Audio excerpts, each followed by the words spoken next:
Welcome to the Kaizorian experience. Over here, we're going to be talking about everything African.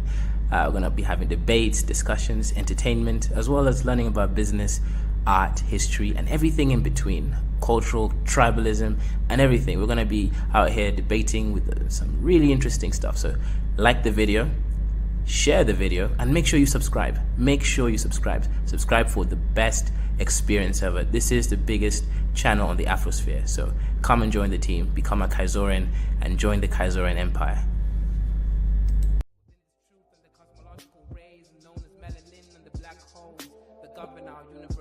Universally exist within myself, within this premise, and I exist within this bluebird in the sky. I'ma fly like the blue in the sky. I'ma fly like bird in the sky. I'ma fly like bluebird in the sky. I'ma fly like bluebird in the sky. I'ma fly like bluebird in the sky. I'ma throw my bluebird in the sky. I'ma soar like bluebird in the sky. I'ma soar like bluebird in the sky. I'ma fly like bluebird in the sky. I'ma fight like bluebird in the sky. I'ma eat like bluebird in the sky. I'ma be like bluebird in the sky. I'ma be bluebird in the sky. I'ma be free, bluebird in the sky. I'ma be free like bluebird in the sky. I'ma be like bluebird in the sky. Back again like the second coming. Strumming my vocal cords like the hummingbird in the sky. Y'all can't deny this. Real rap lyrics, it's like I ain't got no rhyming through the sky limit. What is skin tone, shade of color, but a parallel form of frequency like a ringtone on your phone. Melanin expression, tied up in the universe, feeling like God. Is it really us? Is it serious? Is it really wrong to be diverse? I'm a divergent, immerse myself like an ocean beneath its waves. Be a divergent, born to be different. Indigo child, wild like canary. Born to be a bluebird in the sky, flying high like a bluebird in the sky. I'ma fly high, bluebird in the sky. Yeah, bluebird in the sky. I'ma fly high, bluebird in the sky. I'ma be like bluebird in the sky. I'ma be like bluebird in the sky. Everybody scream bluebird in the sky. I'ma fly high, bluebird in the sky. I'ma be like bluebird in the sky. Yeah, bluebird in the sky. Everybody, bluebird in the sky. I'ma be like bluebird in the sky. I'ma be like born black, sweet like a berry. Flying high like a canary. Scary with my hoodie on. Hating on my vibe on the street that you'll be feeling my frequency of the song. But I know that I ain't never ever gonna be ever the same. But I know.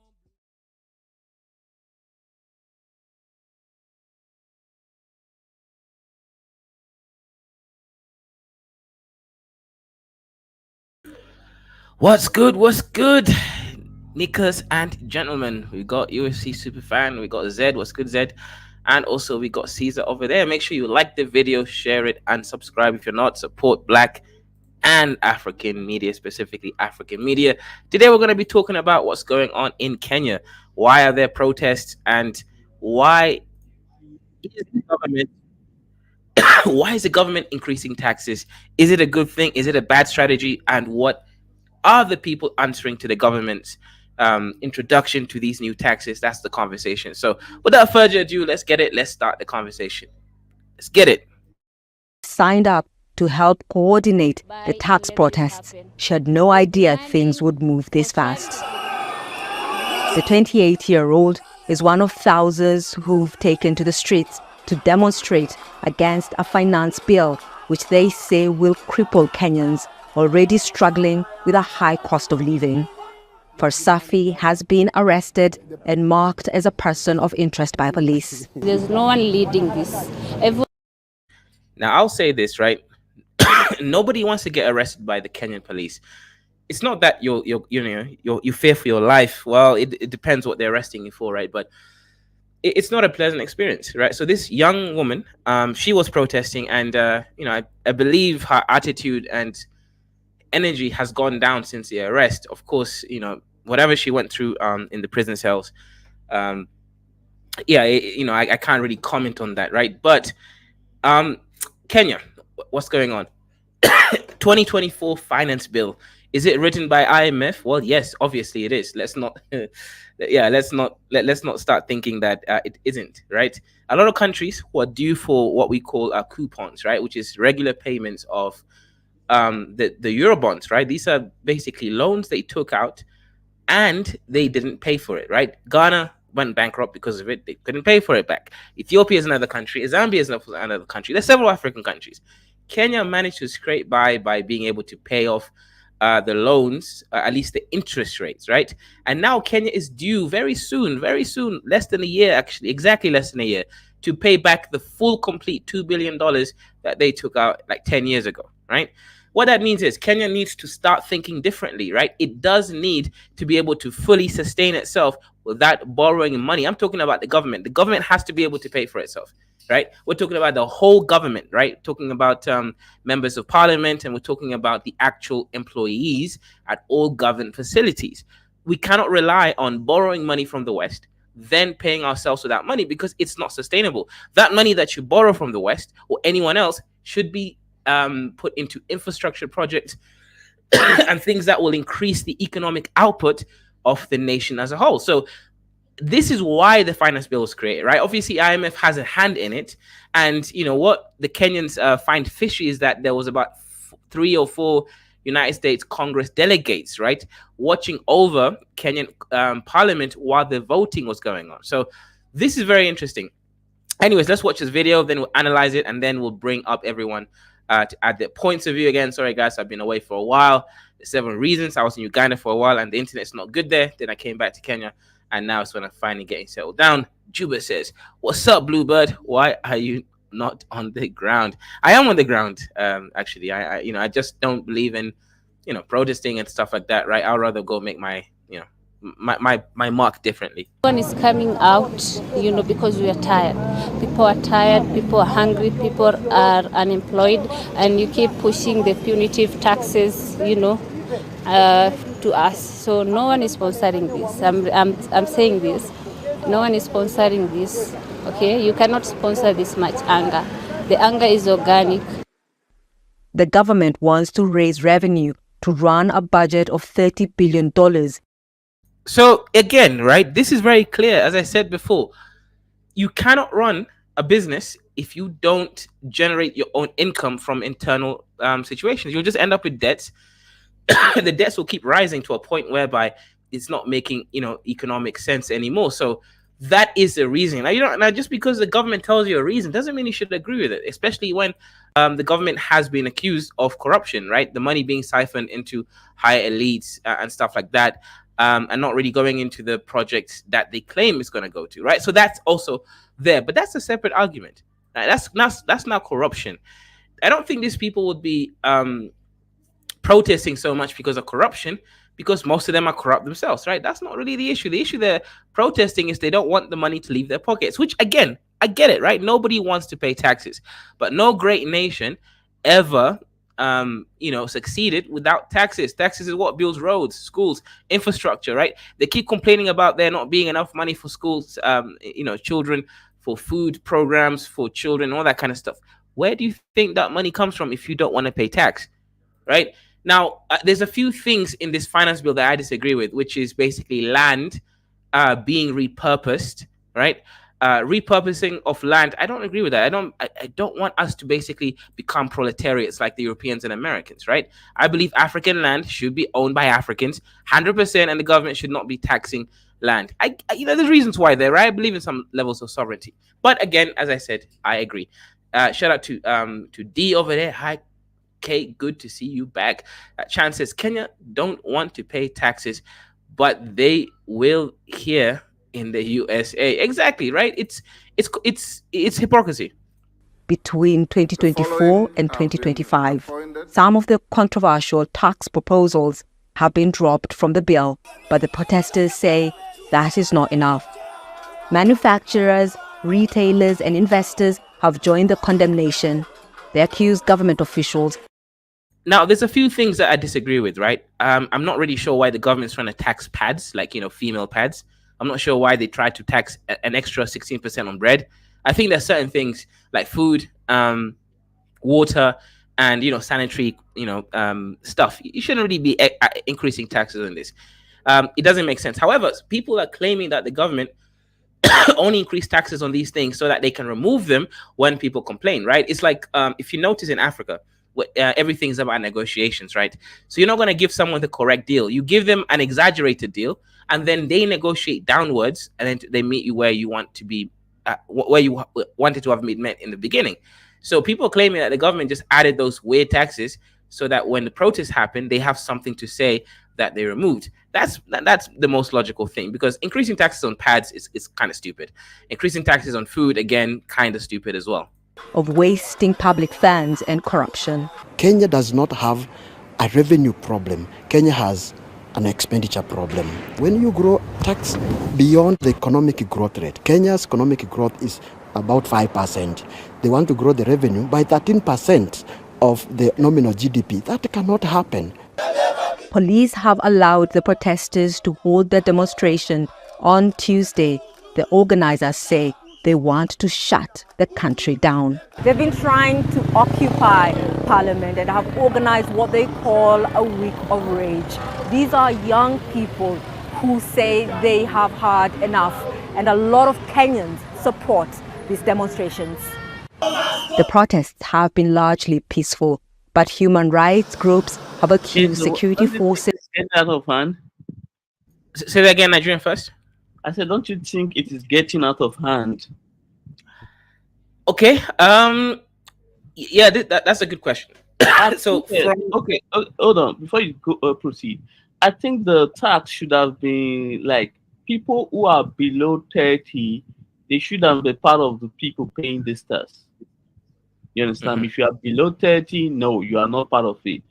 That would have, died this whole thing down. The youth, most of them don't have the opportunity that some of the people do. So they need to quench this, or this will get out of hand, because but what I'm seeing is escalating on a daily basis, and it will plunge the country to a major crisis, and that will not be good.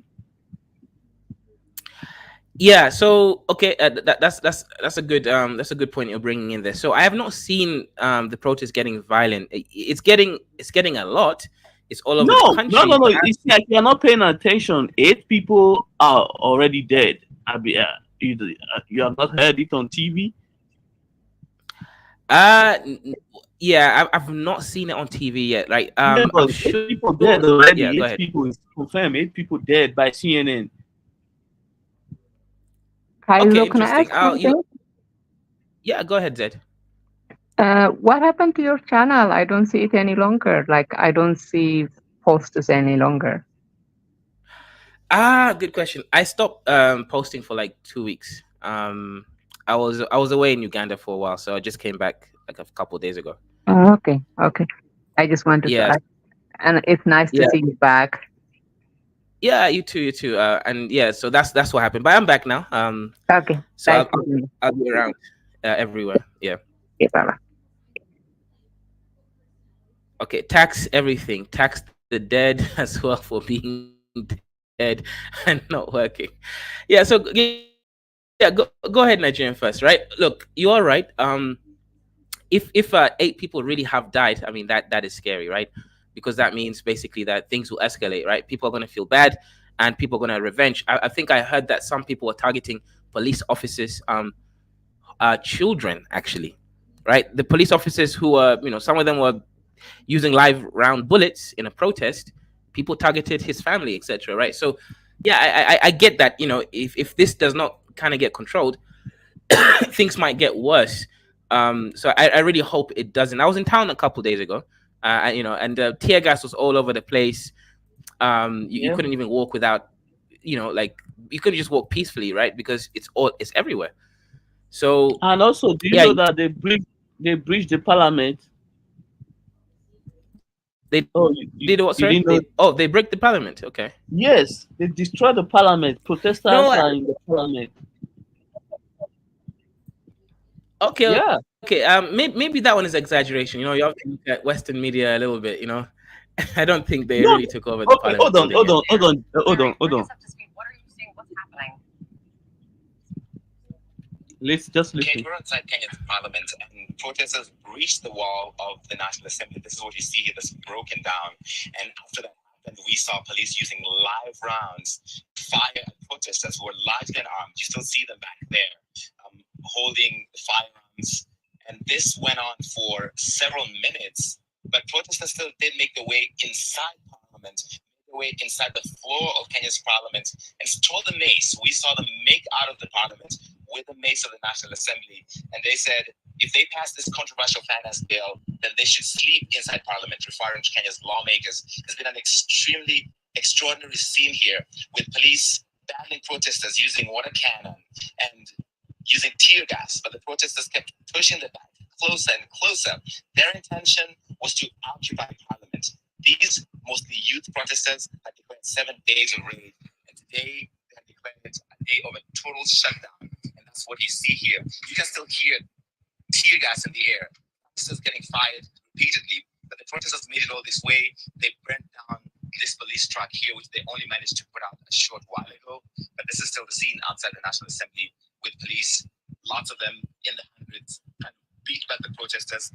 They retreat briefly and then make their way back here. And so that's been the sound of Nairobi all day.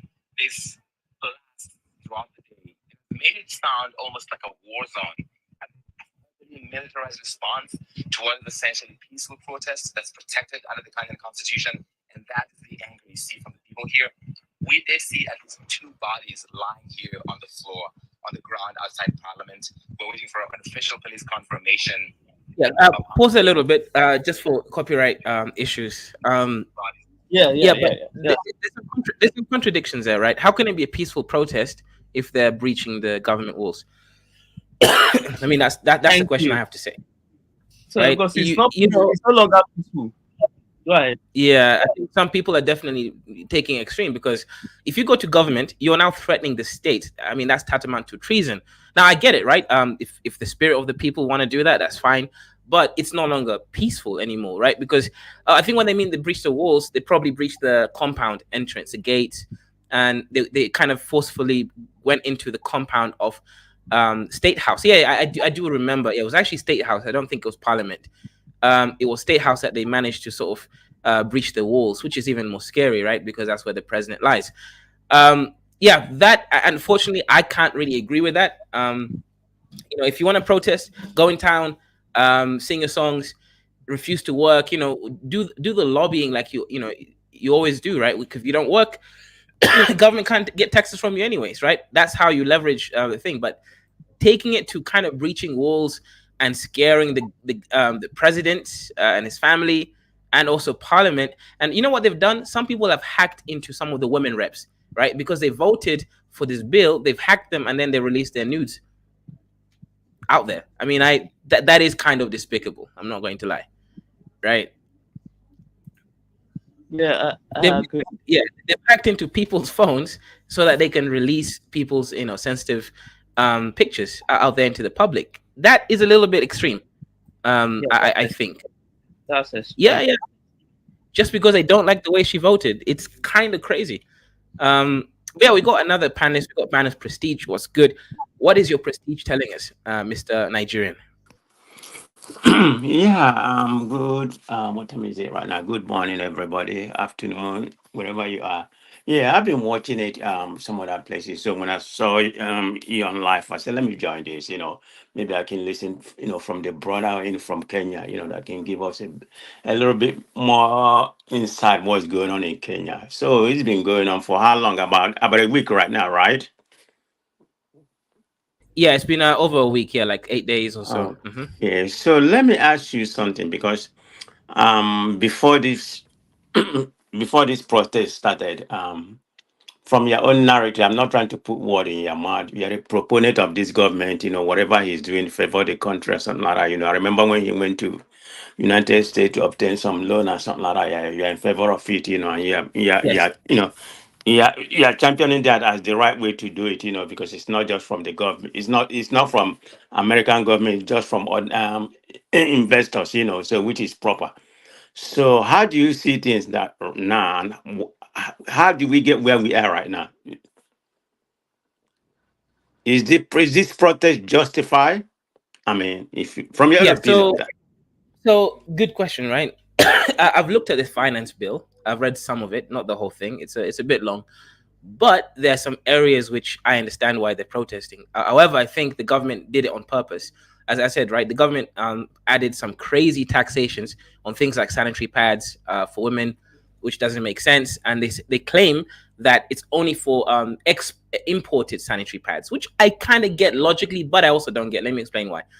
Because what usually happens in Africa, the corruption, and this is where the corruption occurs, and it's very black and white in your face. They will put a extra taxes on imported sanitary pads, and then the wife of the one of these legislative or parliamentary people basically owns a company that makes locally produced sanitary pads. That's where the corruption. That's the areas which I okay. usually don't like. Right? I get it. Right? Kenya imports more than we export, meaning we are actually kind of spending more euro dollars than we would make, which is bad for our government. That's why we keep needing to borrow money to get the dollars back in circulations, right? So I get it. Increasing taxes on imported things is good, but sanitary pads, and then you're going to find out that the wife of some member of parliament, through some kind of corporations, shell corporations here and there, have created a a locally produced sanitary pad. Then you're like, yeah, this is corruption and this is wrong. That I don't agree with. Bread rising bread by another 16%. Tax is kind of stupid, right? Because most Africans use bread every morning, right? Especially children, for school and stuff. So I don't really care. I don't eat bread, right? But I'm talking about the people. It's not about me, right? I don't really care if the taxes increase, right? It's not going to affect me, but it's going to affect the people on the ground. So bread, why increasing bread by another 16%? People, Kenya's already so expensive. When I went to Uganda, right, and I'm telling you facts here, I'm not making it up. I could take me and my girlfriend to an expensive restaurant and spend less than $7 for the whole meal. If you want to have drinks together, maybe $10. Can you imagine that? In Kenya, minimum we're paying for a meal is $50 to $60 in just a normal restaurant. Oh man, the So discrepancy is not even not Kenya is like it's not even five close. times. Kenya is 5 times more expensive when it comes to like good food, as an example, right? So Uganda, they're not going to be out there protesting because their food is cheap and it's available and it's readily available, right? In Kenya, unfortunately, food is a bit expensive. So rising bread by 16% does not make sense. Again, I know this is a strategy by the government. Another thing I don't agree with is losing our land ownership, right? Kenya's trying to become like the West, and I think here's where the IMF comes in. They want to start taxing landowners. Um, and again, they're already taxed in the sense that if you have a house, you live in it, you pay council taxes, something similar to council tax. Now they want to tax you just by having land. Now I get it. I understand the government, and I agree with them. But the issue is, as a pseudo libertarian, this is now when you start losing. Because I don't believe in government. I don't think government should do everything. You should, for you, I think you should do things for yourself. So when you start taxing people for owning land, then also slowly what will happen is Kenyans will no longer be able to own land. We're going to only have leaseholds. Right now, Kenyans can own land for 1,000 years, freehold, right? No taxes, no nothing like that, unless you're buying and selling, right? But with this new bill, it's tantamount to basically meaning that Kenyans will lose their ability to actually outright own land. It's going to be 100 years, just like the foreigners.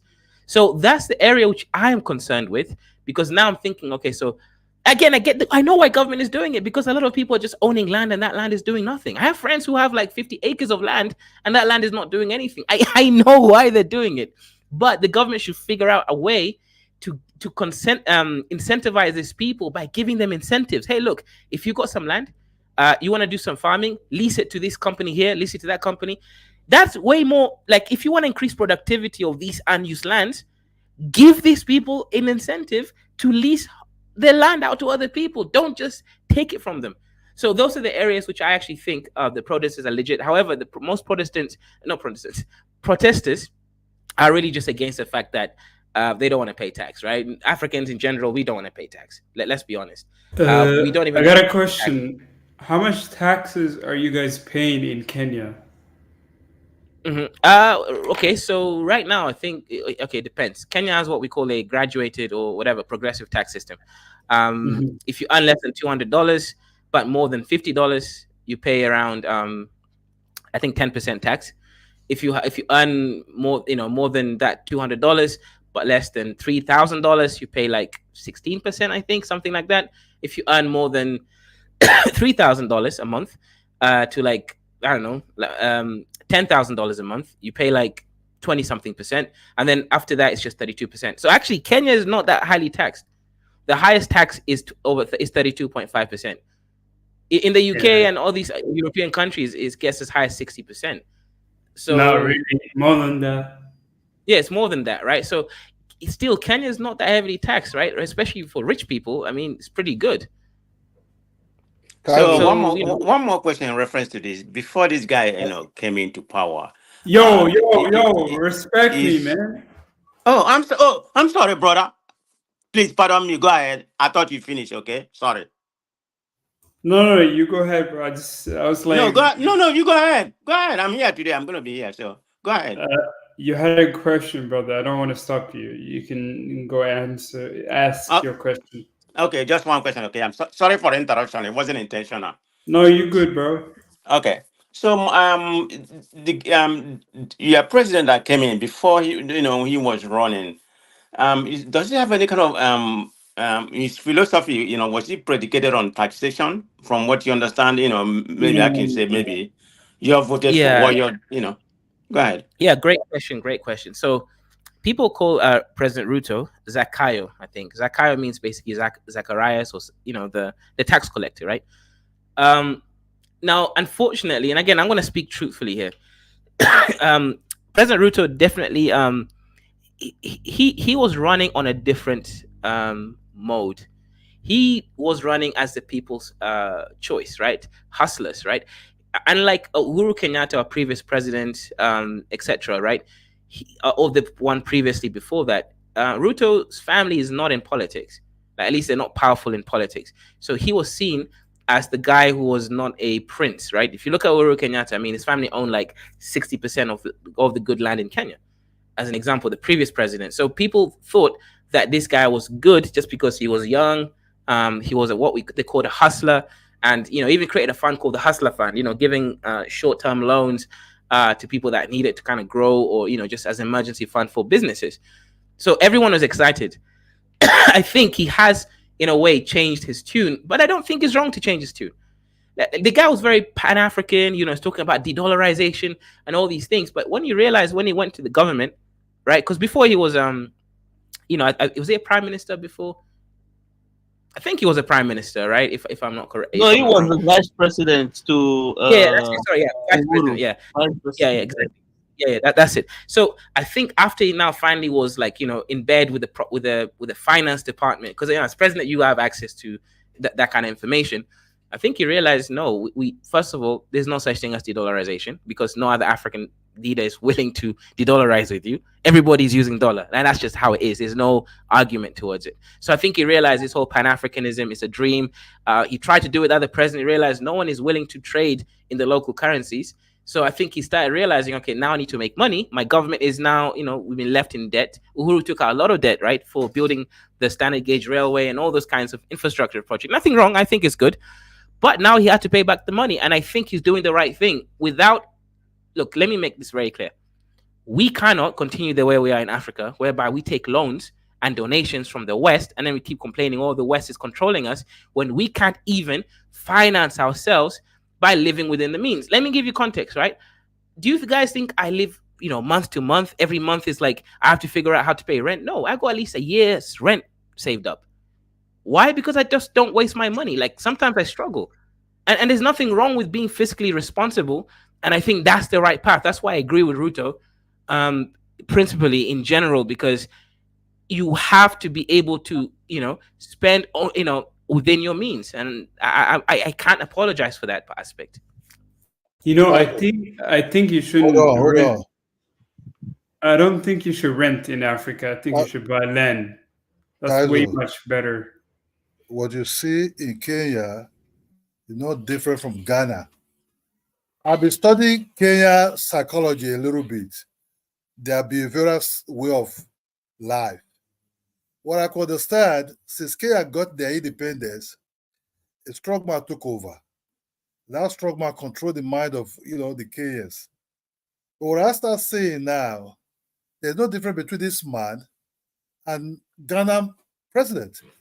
Ruto is even far more puppet than the other guy from Ghana. You know why? I know the reason why I'm saying it. It seems like Kenya like to also pretend also, but say, okay, we'll just give them, it's benefiting us now.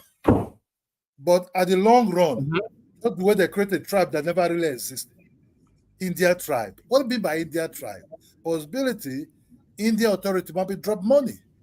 Create a tribe that never really exists as Israel tribe. This man was singing, Africans not to go there be begging. He won a very big occasion. He was saying everything that we Africans want to hear. What happened? If he went to United States, even before he even went to United States, he went to Haiti first because the guy who paid the piper. Then from there he bashed Russia. From there he singing music of a puppet. What I mean, super puppet, not just ordinary puppet, a super one. You understand me? Then the people that gave him money, then they said, you must have to tax your people. He said, yes, sir, I will tax my people. Ruto, they brought Ruto in. Ruto was already brought in as a stage man for a very long time. Right from the time they tried him with that war crime, whatever they did to him in The Hague. Ruto was already being marked, you'll be our man there. But Ruto have to sing the music that will sound good in the ears of his people. Ruto was already being selected. He would never be voted in. He played the game, just where I see most Kenyan people play the game. Even Kenya police also play the game. If you're a foreigner and you did brag Kenya police, just see yourself, you're finished. You are finished. No matter whatever you do, you are dead. So what you see is a way of, it's a Kenya way of life anyway. When the British left, they left a very huge land for the white people to control. Nobody asked. It's good to bash West Africans, but when West Africans have their independence, they chase away the British. There's no land for free for you. But the Kenyans allow a British man to occupy a very huge, plot of land. It's always been like this, a Kenyan style way of life. So what happened and why this people protest that? He choked them. He choked. Kenya, especially this Ruto, have been dancing to the tune of this man. Africa anyway, but with this guy called Ruto, then with the Ghana man, then with the Nigerian man, Tinubu, these people are 3 musketeers of white puppet. And this way, the economy look, a white man is not going to make your economy better. It will only make you to depend on him. It will never make you to be independent, to go sound. No, you must bend down for him, and he will be give you little to be eating. That's what the white people always do with this all the World Bank, IMF flow. Look at Nigeria, it's finished. Look at Ghana, broke. Look at Kenya. We thought Kenya actually get the right together. Kenya is even far more under the belly of the beast. It's a dick sucker, nothing else.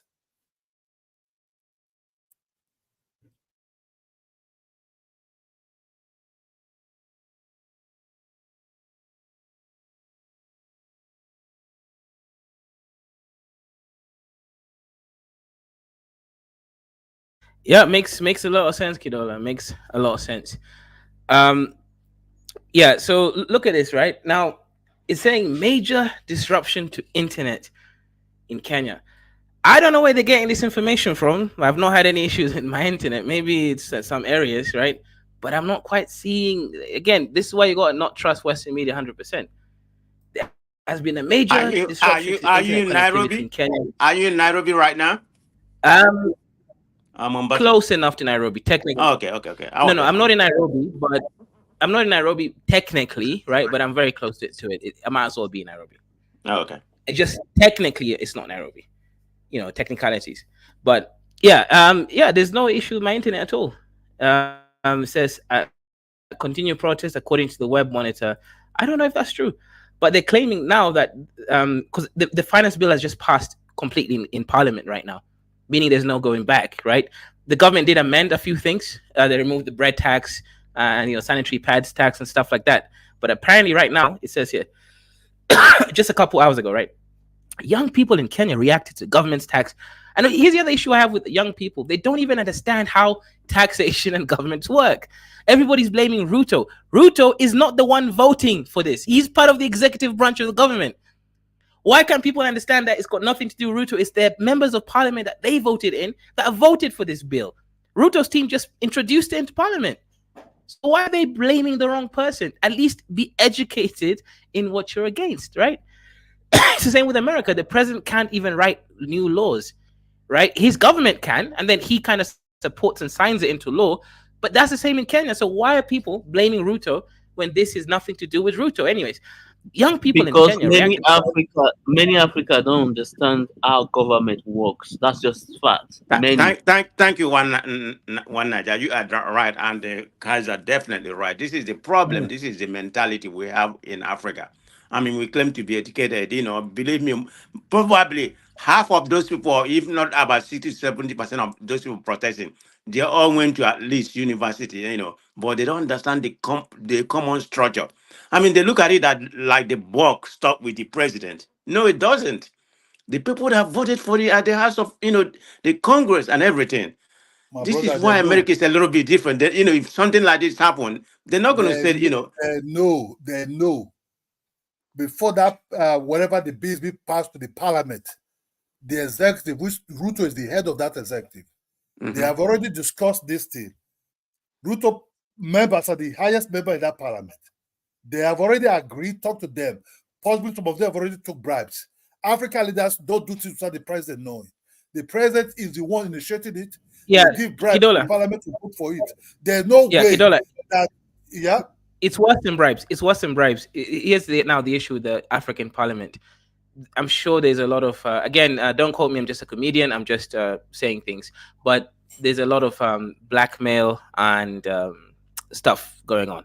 That's how they get people in bed with them. The system is so different from Nigeria. You are right. Why not start from the local government? Start matching within your local government, calling your House of Representatives to order, having a meeting. Say, if you don't come today for us to have an important meeting, it's an emergency, we're going to vote you out. If it's not like this in Africa, don't you think people protesting Kenya the way they were shooting there? They will use police to kill you. The only thing that's good for this people when the army take them out of power. That's the only thing good for them. They start seeing the wearing slippers and Shonika, big chain somewhere. These African leaders are not really democratic people.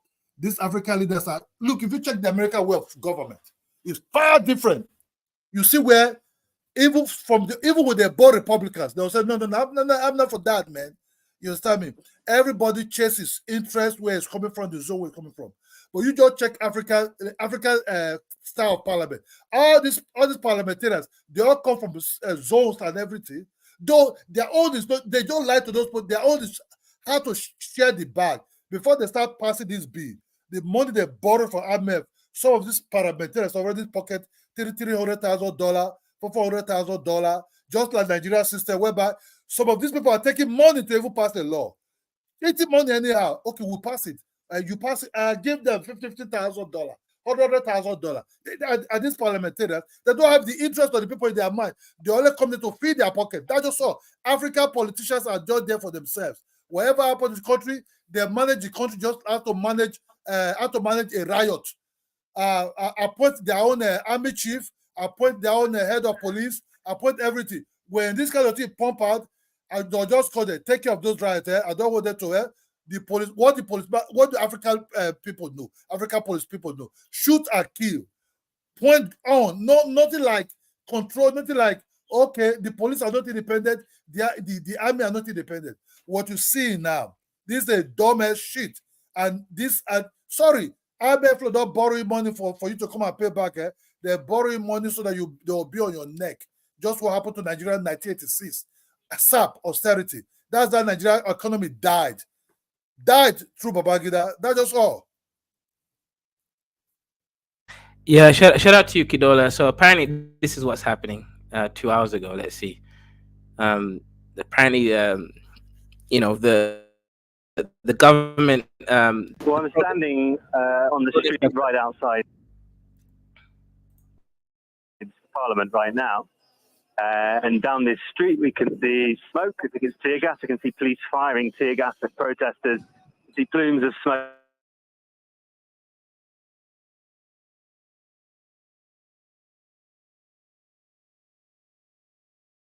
Obama half sister was tear gas also. That's nice.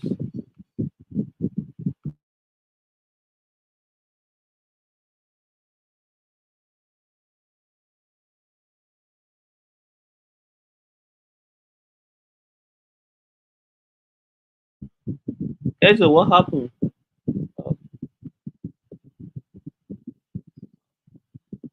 think something went wrong.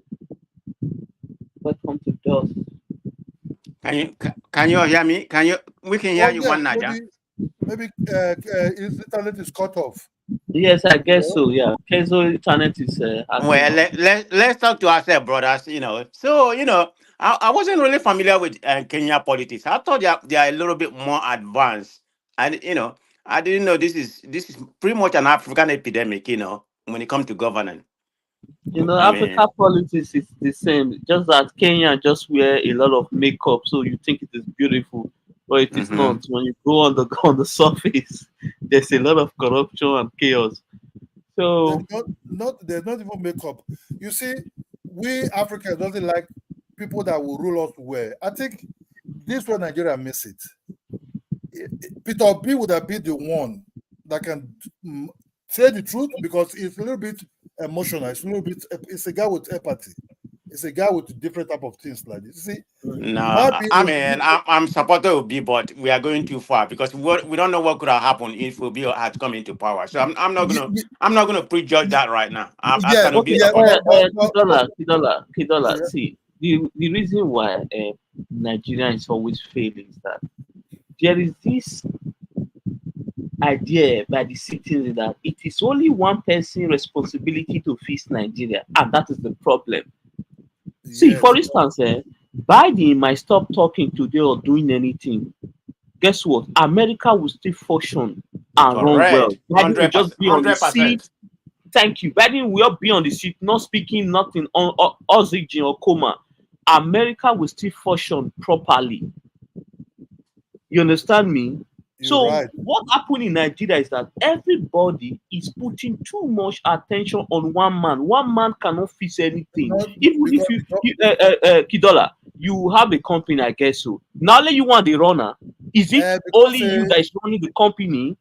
Because these governors of these our states, these governors are far more worse even than the president said. Because the whole head is corrupt.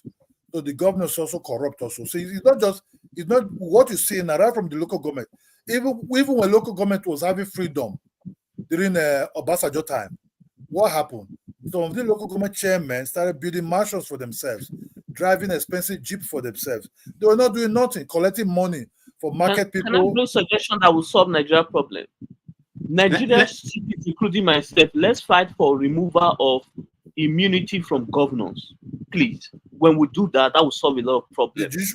Governors should not have immunity. If you have to do that, the judiciary have to be totally independent. Yes, I agree. Once the judiciary totally independent, before you started saying no immune system for these people, the Supreme Court have to be independent. People that are controlling this judiciary system, you don't know them, they don't know you, they're not involved in politics. That's where America say if you're a corrupt judge, they will try you, they will jail you. Even be you an Supreme Court judge, they will find a way to recall you back. The vote today is for free. Nigeria, right from the time of independence, the vote actually was never really free. Only that the people at that time were far more ideological type of people. They were not really going for the money, they were going for what they would do for each region. Them Azikiwe, them Oketebo, them Inaru, them whatever it is that comes at that time. They were Awolowo. But Kidola, Okotebo was corrupt. We need to speak the truth at all times. No, all of them were corrupt. Yes, okay. Kidola, what you said makes sense because I'm looking at, from what I understand about Nigerian space. You just mentioned all these leaders, that started our, got our independence or something like that. Out of all those leaders, the best of them, I mean, everybody's tribalistic informed. I don't mean being tribal when I use the word tribalistic. And I will always number one being tribalistic. What I mean by tribal, I will always not a tribalistic. So let's get that out. What I mean, everybody cater for their own tribe. And Awolowo did the best in that. Look at where where Western region was, during Awolowo time, and what he meant to the Western region. So his ideology help his region very well in that regard. But let me pivot back to what we are talking about right now. I think everybody has commented that the problem we have is a structural problem. You just talk about corruption, immunity, and everything has to, judiciary. All this has to be with this. We don't have this structure, And you mentioned something about OB before. I don't want this to be an OB issue. But let's just assume somebody of that person has come in. Do you know what we have? What we'll be dealing with right now? Impeachment every day, because all these governors, all the whole House of Representatives, they're not going to allow that man to come in there and deprive them the piece of cake they've been enjoying in that country, because Nigeria place, going to politics is the highest industry in Nigeria. So it would have been a problem. It doesn't matter who is there. So it boiled down to the structure. That has to be changed. And people mentality has to be changed, because of the way people back. I'm not even going to say people back home, because a lot of people here, in diaspora educated, they still have the same mindset. Because I follow different platforms. I hear how people talk. Even what's going on in Nigeria right now, they think it's the right thing. So, man, we have a problem. I don't know where we go from here, honestly. Let's see. But the solution is economic. I don't think it's political. I don't think there's any political solution. Economic. It's economic. I support you, Igwe. Go ahead. But I think, there is income inequality in Nigeria, but that's because not everybody is equally economically productive. I don't trust government.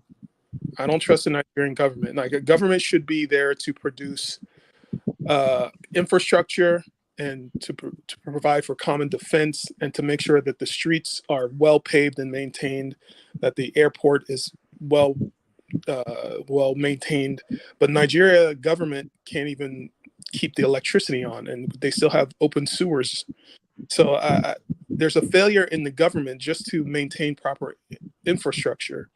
So that's why this idea that they should increase taxes, I don't know if that would be a solution, because I don't think the government can be trusted to invest increased taxes into infrastructure. And any political action to redistribute wealth will make all of us poorer, because of the adverse effects it would have on the incentives for individuals to get out there and make money. So anyway, and another thing, if you pay attention, one sector that we Nigerian citizens hardly call out in Nigeria is the private sector. The decadence of Nigeria 100% involve the private sector, because whatever money being stolen by the politicians, who normally help them to transfer this money? It is the bank. Who are the owner of this bank? It's our people.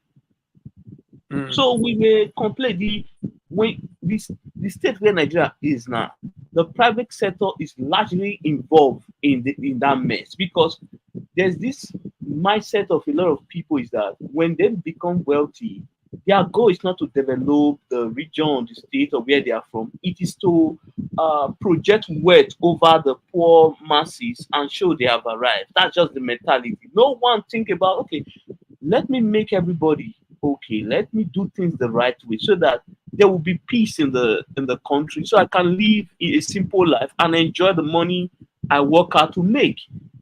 That's why I look at all of them. They are scared. They can't walk on their own on the street. But they protect themselves with all sorts of security, because these people are 100% involved in looting Nigeria dry. So do you think that the government should redistribute their wealth to everybody? Like, what is the role of the government to make sure to prevent that from happening? I think there are some certain assets that was sold to some people need to be taken back, because really they they were sold to them, but they didn't make the investment to build some of the infrastructure that is needed to expand some of these infrastructures. For instance, the electricity. Because let's be honest, I heard for the past 10 years they have only added is it 100 at least 700 megawatts they have had to the electricity, and many of these companies, some of them were sold to big people in the country. Davido's father bought one. The Femi Otedola, same thing. Then the what they call the Tony Olumelu, same. So there are a lot of people like that that own some of this thing, infrastructure. There needs to be more competition. I think if there's you would have people competing to produce more electricity at a cheaper price, and to make electricity 24 hours a day instead of having rolling blackouts every day. I think it's unexcusable that Nigeria doesn't have consistent electricity in 2024. This is a failure of the private sector to compete, but it's also a failure of the government to maintain just baseline infrastructure. So, Igwe, for instance, when you look at America, it's not that the American politicians are smart. They are not. Let me tell you, people that push them to do what they want. It is the corporation, the business, the private sector. They direct the politician what to do, to put in things in the right direction. It is not the other way around. So when you still look at it, it's still the failure of the Nigerian private sector, because they have deep pocket, they have money.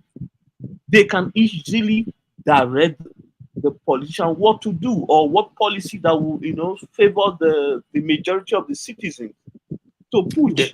Najaman and Igwe, the bottom line, Nigeria are selfish people. We are very selfish. Haven't said that about what everybody's saying. What is the function of government? Is it not security and defense and provide social services? In social services, you provide hospital, you provide electricity. I mean, in this case, the private sector is not able to do. Look at Dangote. From what I read, didn't he produce about 1,500 megawatt in 5 years? Thank you. Because it's doable. It's doable. It is. I agree with you. It is doable. It is doable 100%. But since I was born, there's no electricity. I mean, for them that doesn't even make sense. We even supply Ghana and some other West African country, electricity, but we don't have none. When you use the word, when you use the word, we don't have electricity. I mean, did you say what insufficient? Is that what you said? No, we don't have any electricity. That's an understatement. I mean, when you say insufficient, or maybe every now and then, like South Africa, I think they say they take light, 2 hours a day or something like that. Okay, you may say that, but we're not in that space. Just go ahead. Is there a monopoly? Kidola, let me say something. What many Nigerians don't understand is that when we transfer to democracy in 1999, Nigerian government did a lot of wealth transfer, but people don't know this. A lot of Nigeria as a country assets were sold for chicken change to Nigerians, and that's why most of them became wealthy. Like you have people like. Is Dangote not the top of the list? Thank you, Dangote and the rest. The BUA owner. This is the reason why even Makadenuga. Our oil well is pretty much look at the richest woman in Nigeria right now. How did she become rich? Thank you. Look at her history. Yeah. But is this a result of these business interests having a monopoly? Like the people who control the electricity sector, are they a monopoly? Are there any competitors who could compete to produce better or more kilowatt hours? You see what I'm saying? Okay, let me tell you. Yeah, there probably is. There's a lot, but they're not given the privilege, to venture into that, into that capital. They are not. I mean, the mistake the government made was that they would have sold some portion of those infrastructure to foreign companies, so that those, I know those, just imagine they sell it to general, part of it to general electricity. I mean General Electric. They would have come in, invest a lot in infrastructure, and boost their But one night, capacity, are and we that not? would have I mean, caused are we not civilized? Are we not educated enough to handle our own space? Why does it have to be a but foreign invest? You know. but our people, see, because when you look at Nigeria right now, many of the things are sold to our people. What are they doing with it? What's the progress? Are we getting the reward? The answer is no. So sometimes I don't think back? we. Is Castro back? Said? Is Castro back? No, not yet. You can say something. He said his internet turn off. Go ahead, Kidola. Kidola, you can say something. Castro. My brother, look. When Obasanjo came to power, the people that brought Obasanjo to power, they shared the wealth. The Mabusalam, the Dajuma, and the others that came to Dola, just not too long they came in. Those are like newcomers that came into around 2003, 2004.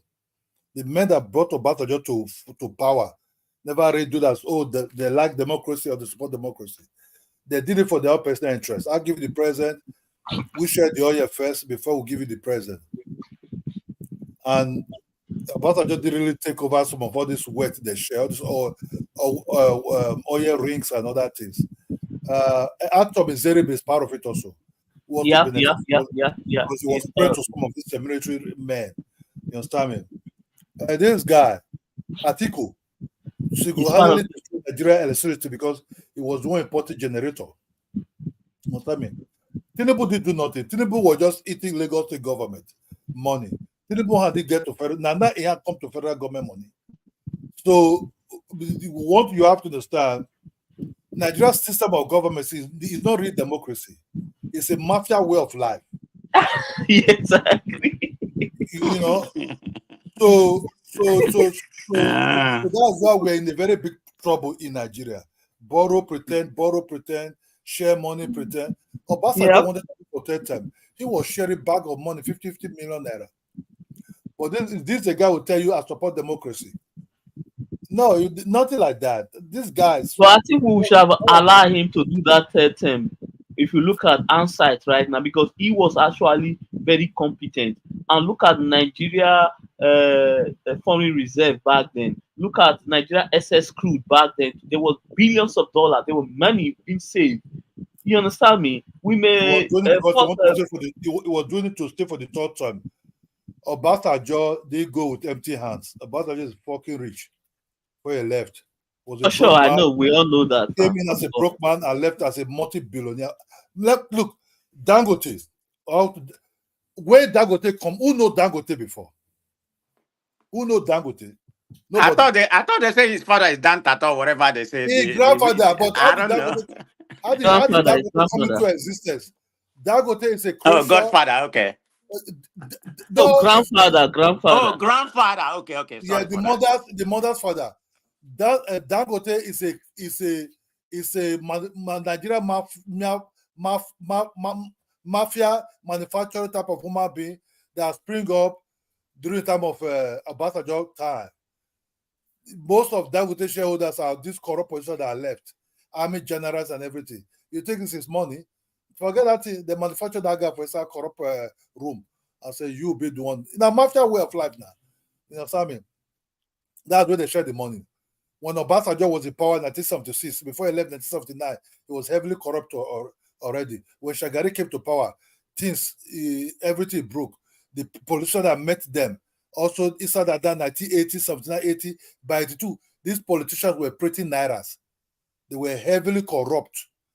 You know, these don't look, 1982, 1980 politicians are not different from what you see now with these guys. Only that the money those guys were eating then were about 700,000, 600,000, 200,000. That these ones are eating about 900 billion naira, 2 trillion naira, you know, multi-millions, even $1 billion. You You understand me? Some of these guys are eating now. They're no different. Nigeria was broke at that time. Nigeria still broke down with these hands of these people. That just you see. There's no different. Look, a tomato in Nigeria, do you know how much? You have to understand that our system of government, no only God will save us. There's no ideology. Now, Agbero style, tire roll, everybody eat. You know what I mean? So that's just where they are there. Buy new cars. None, they're even going after, traditional rulers. Now, Emir of Kano, why? They look at the Sada of Sokoto, I think they prepare to take away that one too. They don't deal with us with the king because they want to be kings. They want to be king of king. Now the king, they're going to go after now. The king at the throne. You see what you just said, right? That's part of the truth, but it's not just only the politician, because the corruption, and the like you call it, the mafia institution. If you really study about mafia, you know that the kind of institution we practice of democracy, they so call it, is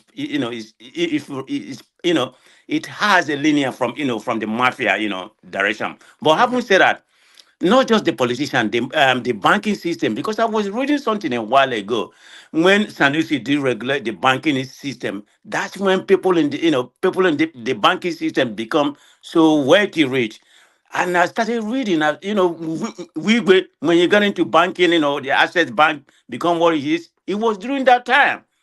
That man is filthy rich. Not only him, it's a lot of them, Lumelu or whatever, some of the people that own different banking. That's when the banking system came, more prominent into Nigerian corruption system. And that's what we have right now. That's exactly. So it's a multi-phase, My brother Sanusi purposely did that because he himself was very corrupt. He was the first central bank governor that was very, very corrupt also. He played into politics. When he get to, he know what he was doing. It's not an organization. It was never really a government. A government have rules and regulations. But Nigeria was never really a government. It was just a kind of like, as I said it, So they were knowing what to do, whatever they want to do to pocket the OT to that. Look, that's what I blame Tinubu. Not really, because he just came in now. Right from Obasanjo to Jonathan, these guys were already sharing the OT. He choked. He choked now. That's why we're feeling it now heavily, because he choked. When Buhari came in, the people that brought to Buhari, who are these people? Heavily corrupt people that brought to Buhari. They used Buhari as a face to deceive Nigeria. Behind the scene, they were just picking the money, like what they were doing in Jonathan time, like what they were doing in Obasanjo time. Tinubu, oh God, he own is like pin. He own now top level. You understand me? He own just the top level. He own just powerful than the Godfather. You understand me? The ones in Nigeria before him were Godfathers.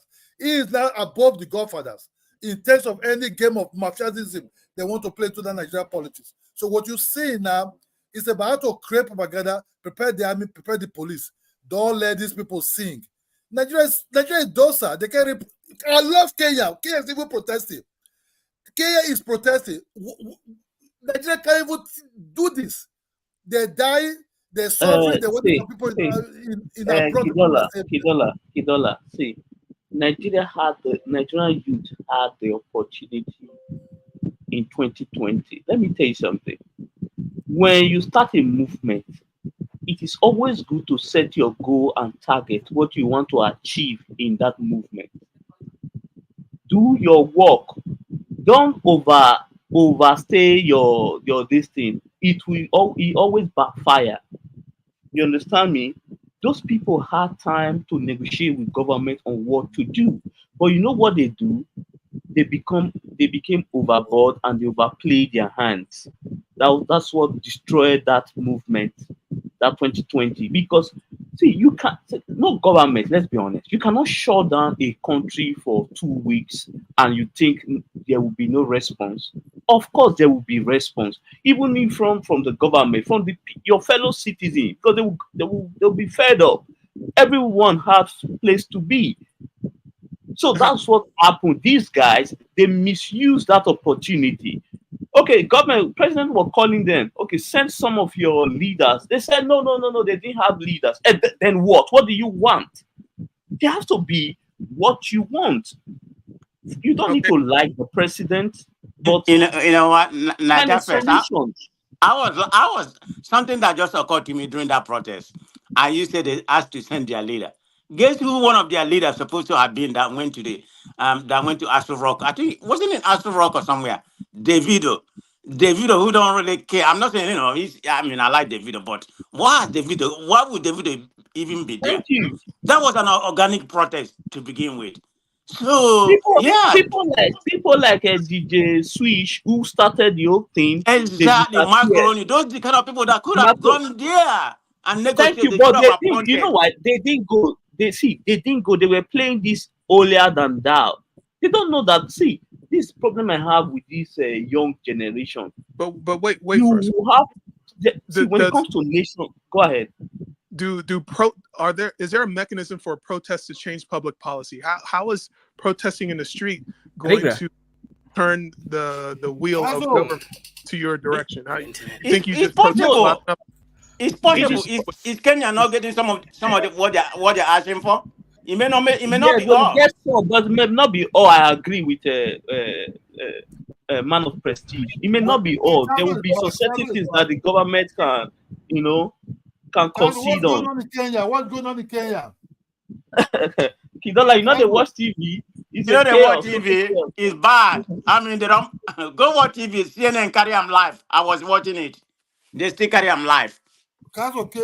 So as we say about that side, Davido just came there to represent his family interest. True. That's why I mentioned. That's why I mentioned Davido. That was nonsense. Wait, if you don't get money out of your face, what do you want to negotiate? It burn it up, they don't know what to negotiate. See, they purposely did all these things. Let me tell you the truth. Even the policemen in Nigeria are suffering it. The army, the recruits are suffering it. Everybody's suffering it. Everybody's begging for money. Let me tell you the truth. Nigeria will be like Kenya very soon. It's just a matter of time. Why Nigeria didn't really go towards that level yet? It was the Igbos who said, man, what kind of life is this one now? They have more the emotional to gyrate the people. The Yoruba will not do it because there are some certain tribes that are just made to be slaves. But remember, the Northerners nobody from the North didn't join. They did not join. That's the problem we have in Nigeria. Because they will not, because their person is in power. It's like that. So the Northerners didn't join. So you are not going to expect the Yoruba to do the same. Now, so it's going to happen. Did not want to do riot. They actually start to join. If the Igbo say count us out to no other people will join again, and the North are suffering badly. They're like the North are already big cage, like people in the cage. You understand me? Already people in the cage, heavily there. You understand? So if you check the Yorubas are a little bit docile to come and say let them come and protest because if you check the Yoruba way of life, it's almost close to the North also.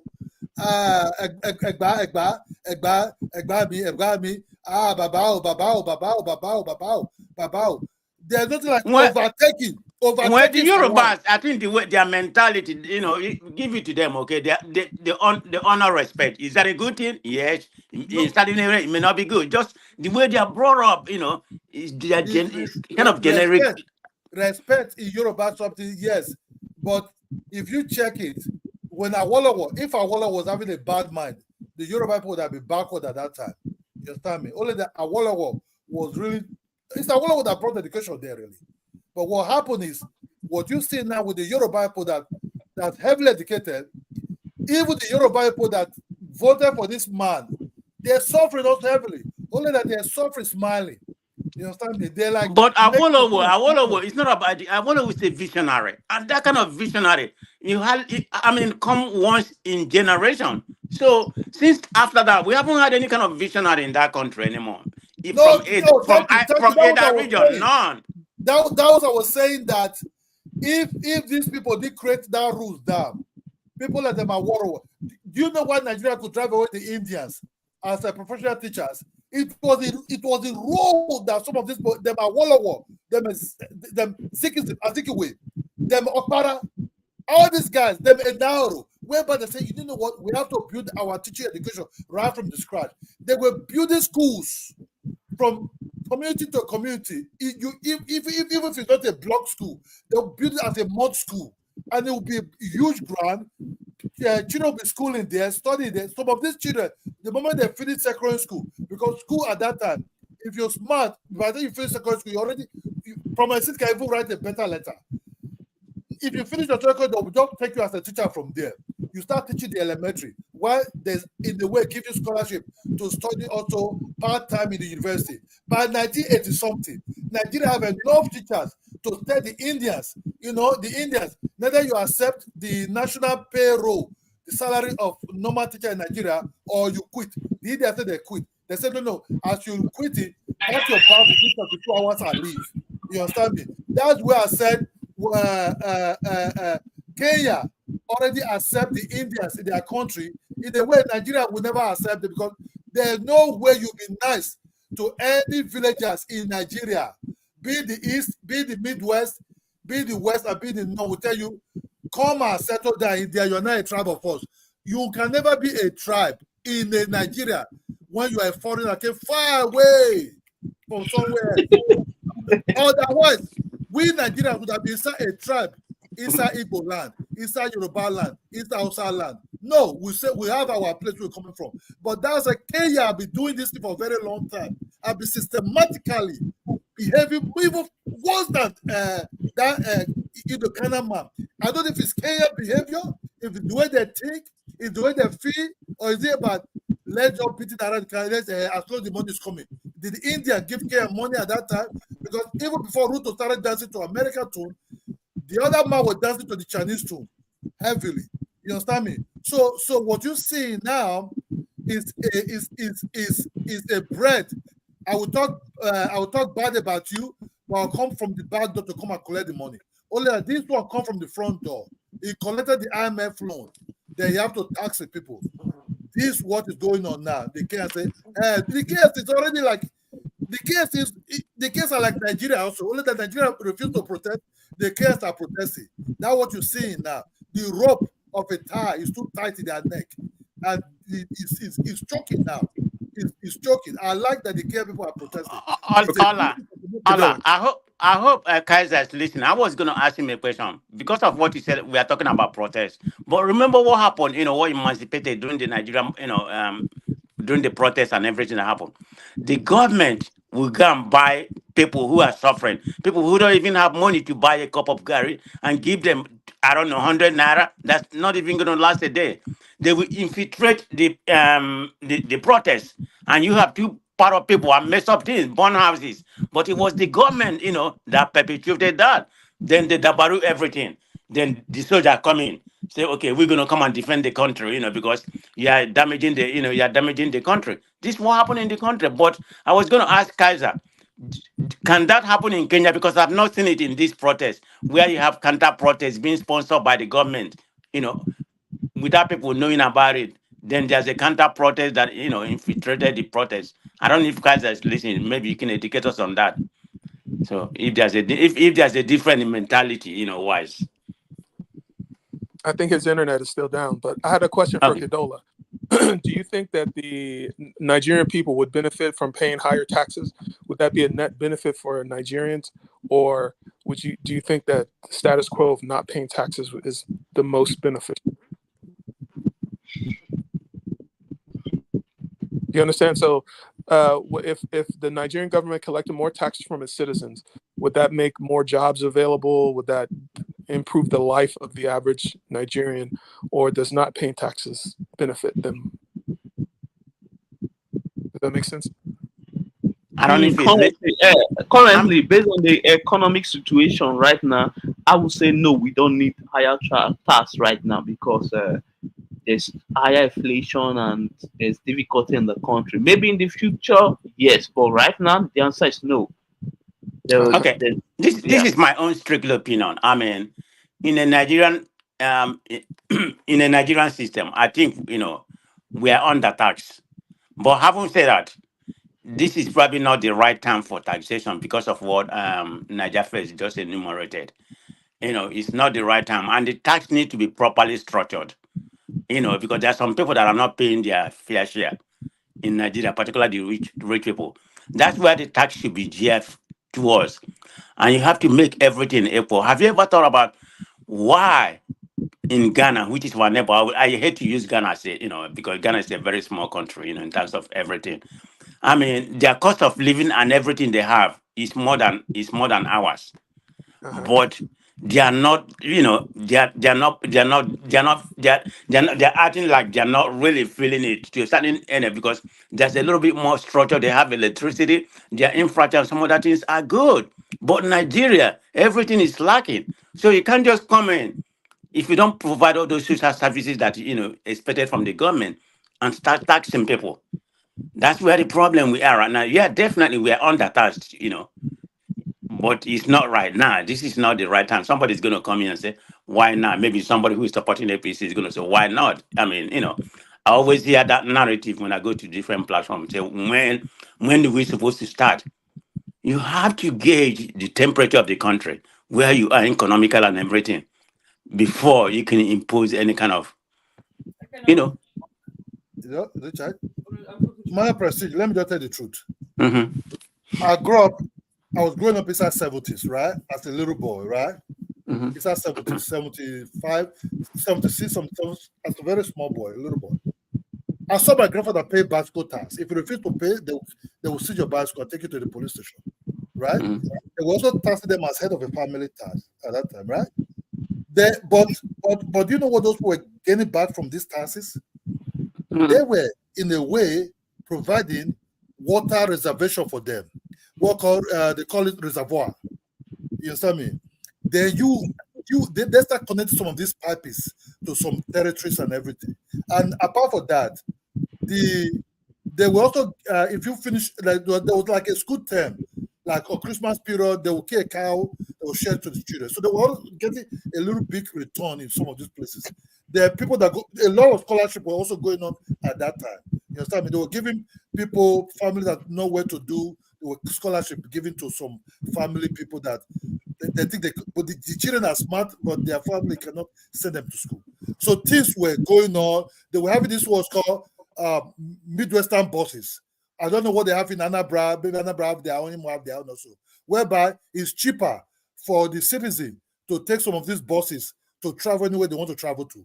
You understand? But they were nothing like Ike Wanchuku and some of these buses at that time, so heavily at that time. So the government was already giving back at that time to people. You understand? As a little boy, my mother would hold my hand and took me to a bus. We would pay a ticket, like what they do in Europe or in America. We will sit in that bus till that bus move. You understand me? So taxing now, what you see now, the people at that time were not so corrupt. They were not building mansions, going to London to buy houses. You could see their houses where they stay. Some of these houses are not even being fenced. You understand me? They really to serve the people. You understand me? Maybe eat more bread from there. But what you see now, we have people that we don't know if they are wolf or they are lion or who they are. These are ghost people. You understand me? That are ruling us now. And some of these people that are ruling us now they came from America and London. So these are not typical Nigerians who live in Nigeria. You understand me? What you see now, some of them have double nationalities.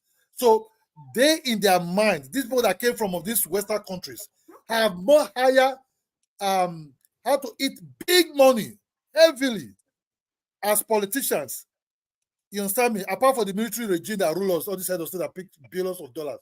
But these politicians that came from London, that came from the United States, that have double nationality, they have more way systematically using the media to cover up their corruption, work up propaganda. So what you see now, somebody who just told about maybe $1 billion, he will use media he will be using media to promote nonsense that never really exists. What he'll be telling you, oh, this job is done. How did they come with, if I build a house for the vice president, cost about 25 billion? What kind of block are they using? Is this made? Is this something that came from space? How much are we building duplexes? I build duplex. I'm still building a duplex now. You understand me? How much is foundation? How much is the block and the cement?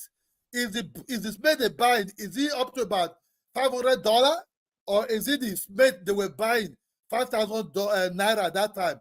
Or is this cement when they start building these houses? Cement was maybe 800 naira at that time.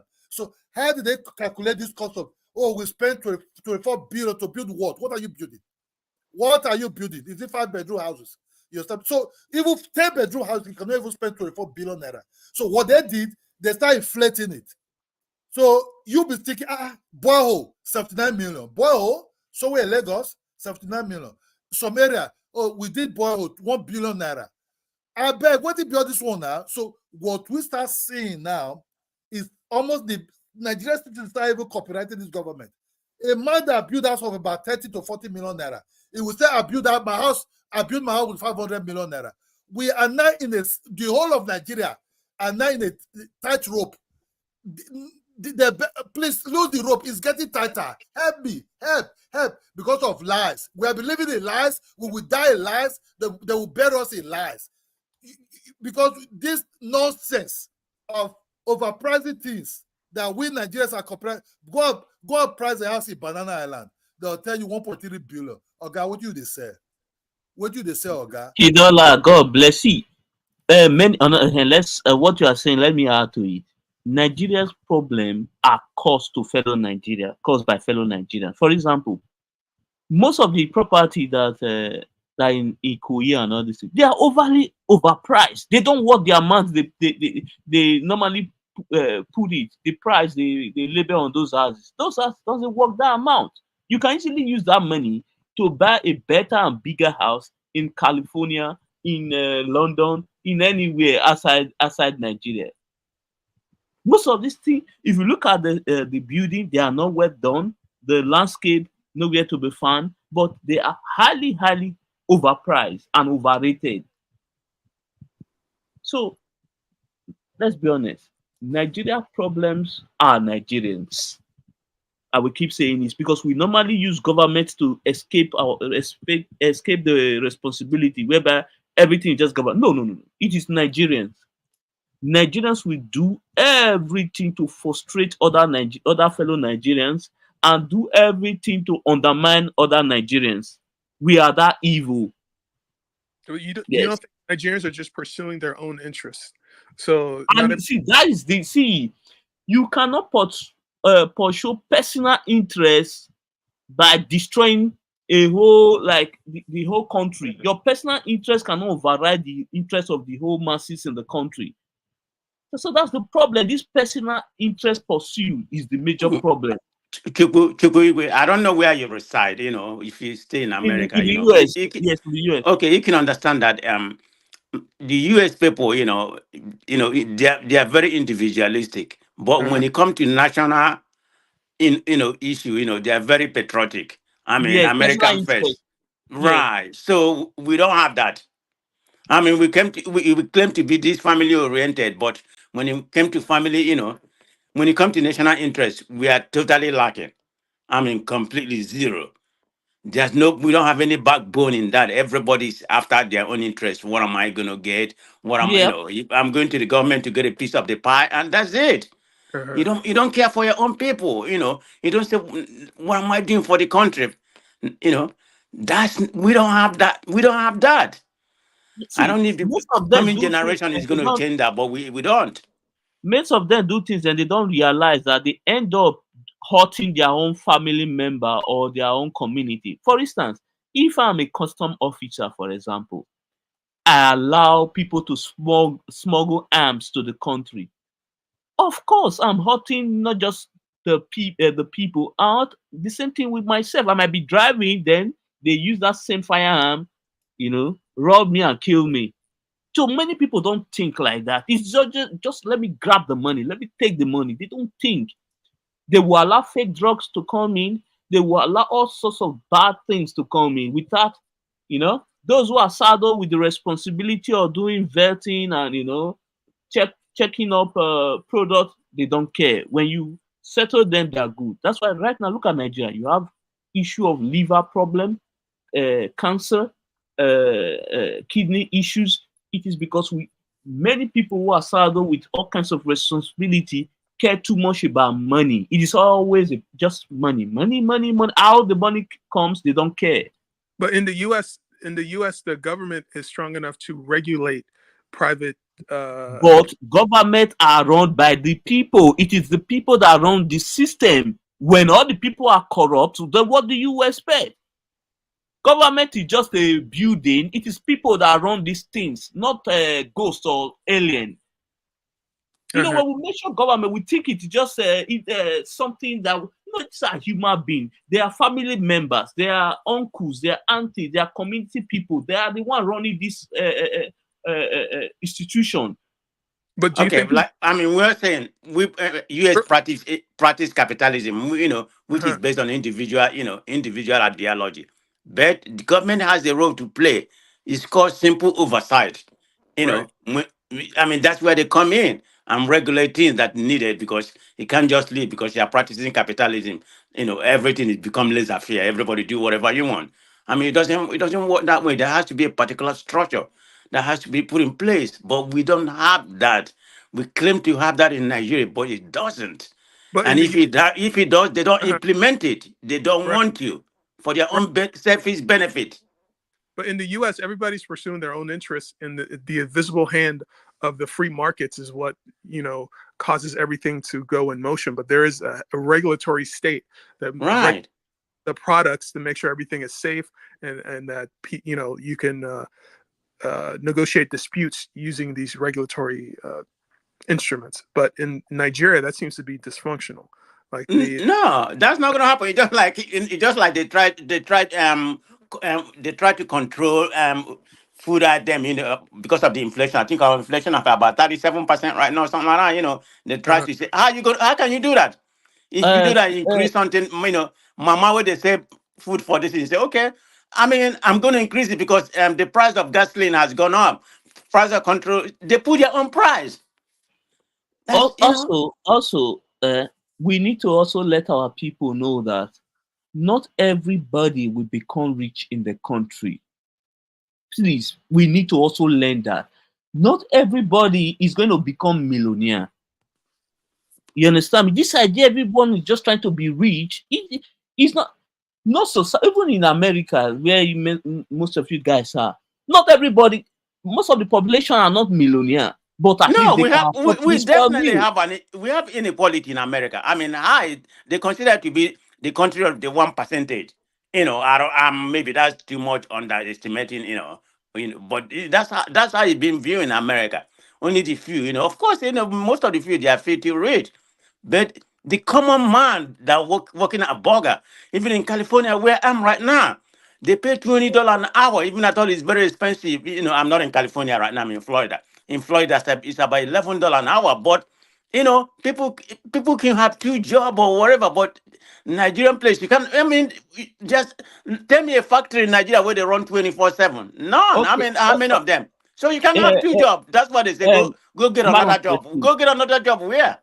Man of friendship. Yeah. Nigeria corruption is no longer a bad law. For instance, you will see governor. He has governed the state for like 8 years. He has stolen billions or whatever amount of money. Guess what? When his term is over, when he's leaving, he will still end up stealing the AC, the cars, all these things. What do you need all these things for? This is what I'm saying. See, the corruption is no longer. It's not just total wickedness. You understand me? Do you think that the democratic institutions in Nigeria are still very young? So it's not really. No, Igwe, don't go there. Don't go there. We are perpetuating the bad narrative about give them time. Democracy is only about 60-something years. America has been 400 years. No, it's about time. Look at some of the countries in South Asia. I mean, some of them we got our independence before them. Something like that. Look at where they are. Singapore. Look at common Vietnams. Taiwan, the chip, become the, where everybody's clamoring right now because of the chip, Of course, we have all those resources, but we are not leveraging, so we still stop making that excuse because of democracy. I mean, we've been at this pandemonium since I was born, so it's about time we get up from that that idea that democracy is still young. Is it heading in the right direction? If there's a little bit of trajectory, it's okay. Democracy is young. We are gaining 1-2%, but that's not it. So we can't keep on making that excuse. The problem the leaders, when they get into office, they just enrich themselves. That's the focus, is enriching themselves, not Yes, and they have all improving these praise economy. singers around them, worshiping them, and calling them all sorts of what they want to hear. And that's why they always fail, because they surround themselves with people who will just praise sing them to death. And Nigerians are good at that. When they see you have money, they can praise you to and send you to hell with praise. You understand me? They will Hey not guys, allow. y'all are making some point. Just remind me of something. I think I've made this commentary before. I don't know if you have had it. I'm in my 50 right now. When I was in college here, that was in my master program at UCLA. A friend of mine, younger brother of the former Atiku wife from, I think, from Onitsha. The guy just finished in an accounting, and was working at a prestigious firm, in LA. But after his senior sister got married to Atiku, I think they married in Maryland or something like that. I know the history, but I don't want to boil it down with that. This guy left his prestigious job and said, I'm going back to Nigeria to get a piece of the pie," and he left. Just imagine. Yeah, that was his main word. I mean, he never came in contact with me or whatever, so I don't know where. But I heard that he was a big time guy in Abuja by that time, contract and otherwise. So it's not just people in Nigeria; it's people here too. Yeah. It's like Yeah. what I told my friend. I said, Davido's family have been part of the problem of Nigeria since 1960. I said, did you know that Davido's father, grandfather, was part of the first senators in Nigeria after the independence? He was like, no. I said, okay, you don't know. I said, this family has been ruling you guys, ruling us for like 60 years now. But many people don't know that. They see Davido and praise Davido. They don't know his family and them are part of the problem of the country, whereby they siphon the wealth and live lavish life, and every other person now worship them like whatever. You understand me? People need to understand. Nigerian masses need to understand. All the elites are in the same boss. Yes, during the election they might have disagreement based on they want to be the one to lead. But after election, these guys are not enemy. They all unite immediately because it's all about their interest. The wealthy, they don't have this animosity towards each other. As we speak right now, check internet. All the wealthy people in Nigeria are in Davido's welding. Yeah, so PDP, I saw a little bit of PDP, the wedding. I saw Bassonja, all of them. I Thank think you. Dangote wife or whatever. Thank Yeah. you. Yeah. PDP, APC, Labour, all of them are there. Yeah. So Nigerians need to know their enemy. They should stop following words, because black people like to fall for those things, words, sweet words. They like people that will tell them what they want to hear, and they just So Nigeria they first. fall for it. Are you saying that Nigeria is this like a class struggle between the proletariat and the bourgeoisie, like the rich people Yes, control thing? it's a class struggle. Yes, it is, because the poor has been made destitute, while the rich are just when they drive past with their military officers and their security, they roll down their window and wave to the poor masses, and those ones start hailing them. Then sometimes they just throw out some few change. Then you see the poor start fighting and dragging for those funds. So that's what they know. That's what they do all the time. Nigerian mentality, bourgeoisie, rich man. Yes. Do you know who I am? Yep. Yep. This is a Oh my God, Nigeria, man. I don't know, man. I just kind of sometimes. I grew up in that area, but of course I only went to high school, in Nigeria. But so my mentality has totally changed. So sometimes it tend to baffle me, but sometimes I pivot back to Nigeria. Say, I grew up in that society, maybe when I was young, I left, after my secondary school. So, but having said that, I kind of pity them. But income inequality is a problem in every country in the world. Name one country where income inequality is not. Yes, it is. We are saying it's not. We just use an America as an example. It is, but Nigerian case is different. The inequality is like it's like slavery. That's the difference. People here have the freedom, even at all there's inequality. I just use an example. Somebody working in McDonald's, something like that, California minimum wage, $20. But you can have that inequality and still survive. But Nigeria is like the survival of the fittest. You're not going to survive. I just said for us to come and criticize, but we have to be critical, you know, because some of them listen to us. Is it gonna make any difference? What are we gonna do? Are we gonna be coming here be singing Kumbaya? Nigeria is great. Where's that gonna get us? So we have, because people say Nigeria criticize, but you have to. What are we supposed to be doing? They're not gonna take what we suggested. They say stay where you are. Don't come here. And you in that from when you come there, you join them and become what they are. And if you don't join them, they push you out. You never get a position. This is the problem. How is it that the elite in Nigeria are able to hold on to power and to transfer it to their children without any competition? So won't there be in any elite class, there should be competition? You're saying that there's no competition among No, there is. That's not.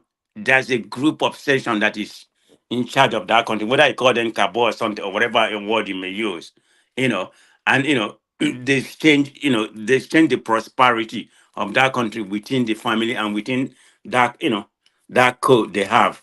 That's what's happening prevailing in Nigeria. They put their people in different position, and by the time they retire or something like that, the next one take over, and because they inherited that kind of mentality from their parents, that's still going to be the same. It's just Nigerian as a whole, something wrong. It needs to be restructured. People's mind, the ones, the poor people, the people that are suffering, they have this master mentality. That this is the people we have to respect and all that kind of, good is respect is good, but respect supposed to be reciprocal, not just one person.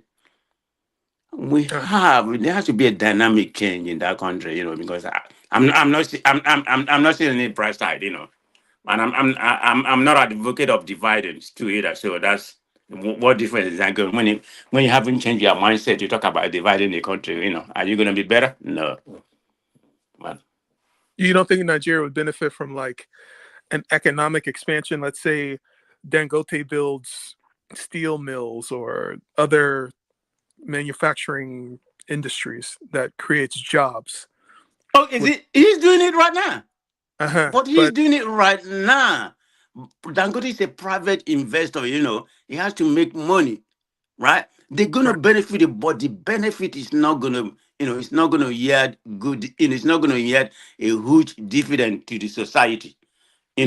What he practices is monopoly. Some people may argue, how come some other people hasn't come, to take that mentrum away from him or share the mentrum? But he's in bed with the government,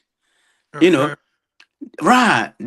He's in bed with the government. That's why he's controlling everything. From cement, wherever he started, where we are right now, oil and some other things. So no. He's using a monopoly on the government to. Yes, I'm not an expert in Nigeria because I just started following Nigerian politics recently. Okay, I never really care about politics, So, but from the little that I know, Nigeria is in a dire need of change, and it has to, this has him, emancipate from ordinary people. But you're gonna say, how can a person who don't even have a food, to put, to eat, gonna be able to have the energy, to channel any kind of change?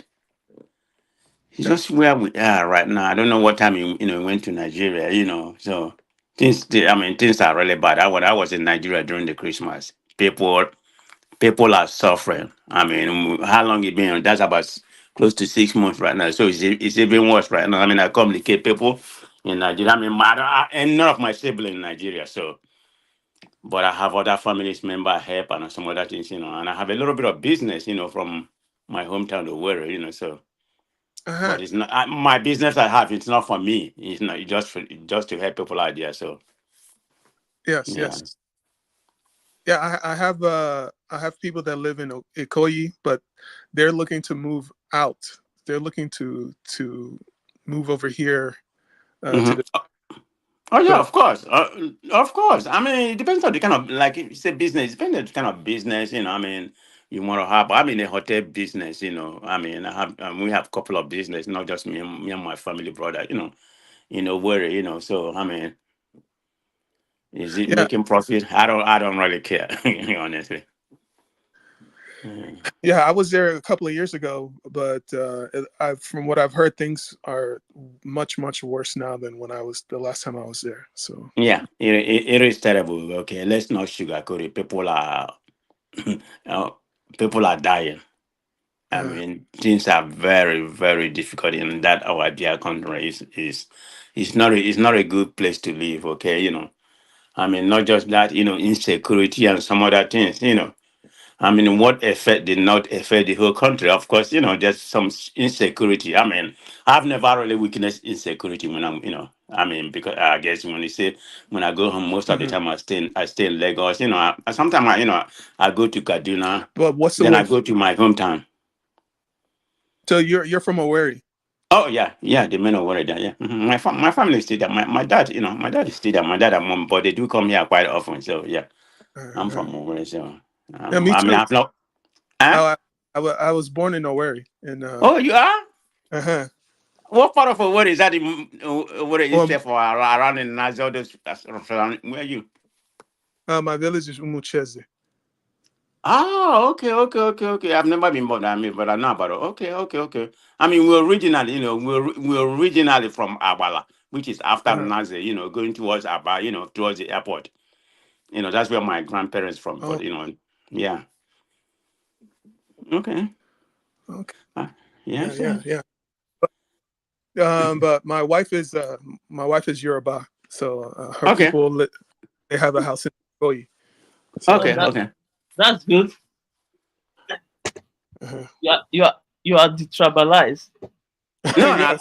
I love those kind of things. Okay, I love those kind of. Like I said, when I grew up in Lagos, so even at all, I'm not good in language. I mean, I don't speak Yoruba that good, but I can hear Yoruba. So, but because when I was growing up, I didn't know about all this kind of nonsense here. Because actually, it's not happening. There's nothing like tribalism. It's people in the government. It's the politicians that No, use no. it. Okay, man of precision. I need to be honest because I've been paying attention to Nigeria elections since 2011. Okay, so you can be more informal. I'm Yeah, just kind of I'm a bit uh, in that area. Okay. tribalism has been in existence when it comes to Nigeria politics. But what happened is that in these past elections, that many people burned bridges. They went overboard. You understand me? And as some of them did not win, everyone start having resentment. I keep telling people, election is all about interest. This game, you don't make it. You don't invest your emotion too much on it, because when you do that, man, it normally breaks out. Mostly when the person you support didn't win, so it's always like that. So many people just went overboard. They didn't allow people to vote for whoever they want. Like, you see, for instance, I will not. I have in my life. I've never forced anybody to vote for anybody. I don't do it. Did you know when I spoke to my dad? My dad is a PDP man, but he told me that he's going to vote for Obi because of fairness. He believed it was Igbo people's turn. That's what he said. You understand me? That he didn't have any interest or anything. That was just his own interest in that election that passed. I didn't force him. I didn't say no, no, no, no, no. I give people the chance to do whatever they want.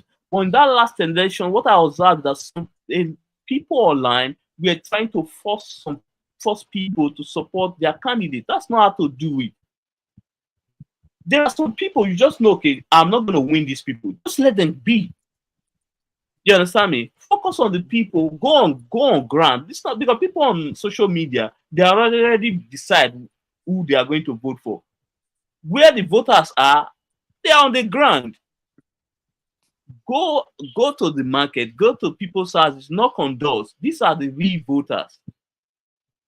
people on social media have already decided who they are going to vote for. So there's no need of bothering these people. Just go to the real voters on ground. But they fail to do that. An election as passes, even those that contested in the election, they, if you observe them now, they are uniting. They are trying to, merge and do other things to prepare for the next election. So let me ask you, go ahead.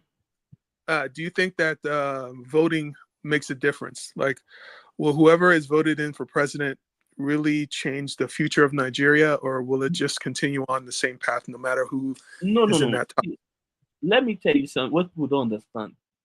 What Nigerians as masses normally do is just to affirm what they have already done in their party. People need to pay attention to the party primary. That's where, see, these are the people deciding your leaders, our leaders. You understand me? The primary, because whoever they bring, they pick, that's what we are going to vote for, the masses. So I believe Nigerians or party members who are smart need to find a way to defeat the low IQ people who normally pick the wrong people at the primary. Because let's be honest, when you get it right at the primary, of course, whoever becomes the winner in the general election, then there will be hope. You understand me? Okay, for instance, look at the US right now. You have dumbass Trump, you have another dumbass Biden. So there's no choice. And these two people were picked by the parties as party members. Uh-huh. And there's nothing the majority of Americans can do about it. They just have to vote on that day. So you see, and that is the problem. But that's how the two-party system works. It gives you this illusion of choice where your options are selected by the party. And are there really choice? There's no choice there. We only think there's none, because this part, for instance, party members in Republican Party pick Trump. Party members in Democrats pick Biden. Uh-huh. Then we, the masses, we now have to decide who to vote for, either Trump or this thing. So there's no third choice. Or you see that's the problem. The party themselves need to be restructured in a way that the best people are picked from this party, not the people with the deeper pocket, because most times the people with deeper pocket normally win the primary. You didn't follow the last election. That was the first time I fully followed Nigerian election, knowing that it's not done the way you see what Niger Space was telling you, the way it's done in America. That's not the way it's done. It's being picked by the party, but not just for the party. It's people, the highest bidder in the party that come out on top. That's what happens. So how can you run a Democrat in that way? The party pick their own leader, but it's not just people within the party vote. No, like I said, it's the highest bidder. So it's money. Yeah, it's money. Money inducement. For instance, when you look at the reason why PDP picked Atiku, let's be honest, Atiku is one of the wealthiest people in Nigeria, so he has deeper pocket. Then when you look at APC, Tinubu is one of the wealthiest Nigeria in Nigeria. So it was just all about money. Many of the party members, they put Nigeria interest forward. It was just their personal interest.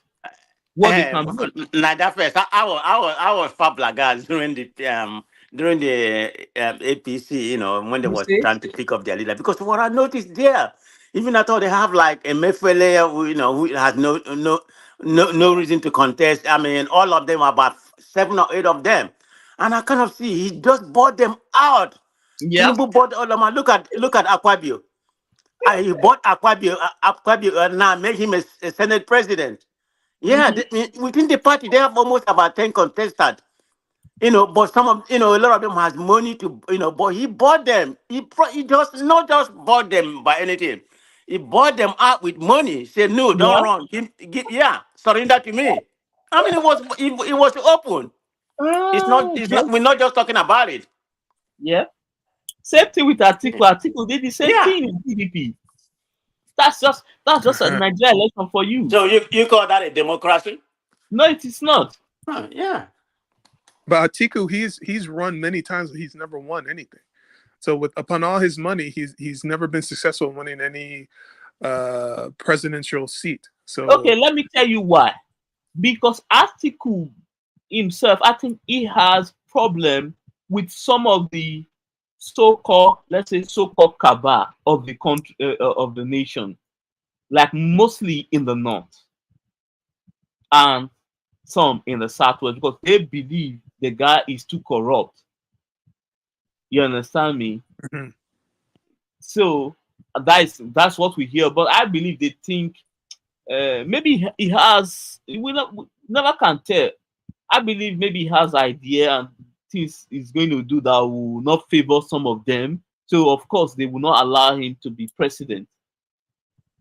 You understand me? But do you think there's a primary system in Nigeria push forth the best, most competent person, or just the person with the biggest wallet, the biggest bank account? It's always the biggest wallet. For instance, I promise you, if person like Ngozi Okonjo-Iweala and this guy from president of Africa Development Bank, is it Femi Adesina? Yes, Femi Adesina. I promise you, if they run for primary, they're going to lose. And these two people are one of the best Nigeria economists we have. We can measure. Look at their position. Yeah, you are right. They're going to lose. They're going to do anything to push them out there. Believe me, there's money in that country, but in few hands. Yeah, they are going to lose that primary. I'm telling you. This not. I'm not trying to sugarcoat anything. With their experience and wealth of knowledge, I promise you, they won't survive the primary. Yeah. So but if that's the case, go ahead. If that's the case, why shouldn't just people just japa? It seems like Nigeria. No. See, let me tell you. See, that's what I see. This is where the private sector, if we actually have one, would have played their role. Because let's be honest, these people also have deep pocket. They have more deeper pockets. The private sector. You understand me? This where they need to play their role. Allow the smartest one, support them behind the scene to win the election, to win the primary, because the primary is more important. I believe it is more important. Because let's be honest, if the parties pick competent people, anyone that wins, then there's hope. Okay, for instance, good or bad, anyone that wins Edo State election, I promise you, Edo State will be in a good hand, because the people that was picking this party in the three party, Labour, PDP, APC, they are very competent. Mostly, I would say, mostly the PDP candidate. You understand me? Mm-hmm. Yes. So will the life of the average Nigerian be improved based on a specific candidate being elected, or will it? What I'm trying to understand is how important is who is the president to the life of the average Nigerian? Does it okay, matter? Let me tell you something. Fine. Because I don't see a connection. Okay, fine. If you elect governor, for example, if the governor not end up and picked a competent team, I promise you, it's going to fail. That's just it. It's going to fail. No matter how smart it is, he's going to fail. And mostly when they allow, because sometimes let's be honest. Sometimes this governor, in the state, they also have godfather. They whereby some of these godfather, they will want to, have some certain slot of the commissioner. So they will be the one to pick the commissioner. Mm-hmm. And sometimes some of these people that have been picked, they are not that smart. And you pick them and put them in any ministry. Okay, for instance, did you know that we complain about agriculture, food in Nigeria? People don't understand that federal government is not in control of land in Nigeria. The landowner who control land in Nigeria is the state governor. Mm-hmm. But you see, Nigerians are not focusing on the government. Okay, what are you doing to improve food production in your state. No one challenge. Everyone is looking at the center. No, federal government is not in charge of land in Nigeria. It is state governor. Everyone knows. I don't know, maybe not everyone, but state governors are in charge of land in Nigeria. Each state governor in their state, they control the land. They decide who they can allocate land for. Okay, did you listen to Dangote? Did you see what he said when governors tried to when he wanted to set up the refinery in Ondo State and there were issues in the state? Yeah, I heard parts of that. Yeah. And he went to Ondo State, the same thing. Because federal government doesn't have power over land. It is the state governors that have power. People don't know how powerful Nigerian state governor is, how powerful they are.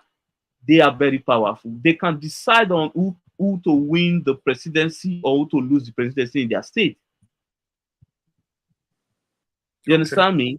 Yeah, people need to pay attention. And that's why I tell Nigerians, pay attention on the state.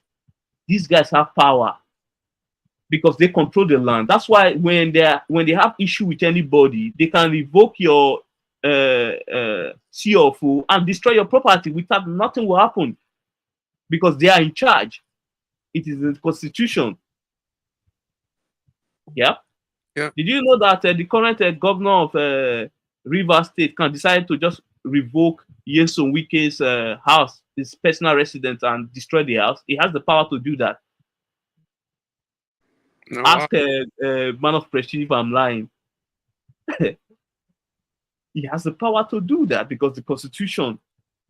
And that's why I said the immunity for state governor need to go. Immunity should be just for the president only. Every other person should not have immunity. That's why these governors are too powerful because they know that 8 years in power, they are protected. They can do whatever they want. But then let me ask about the Kenyan protests. Yeah. Are you on the side of the protesters or the government? Who is correct in that protest? See, I think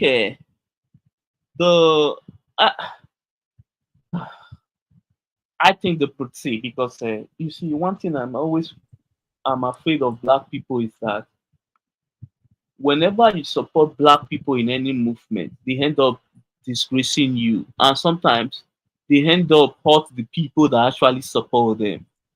Because when we are hungry, there's this emotional we become too extremely emotional and we do all sorts of crazy stuff.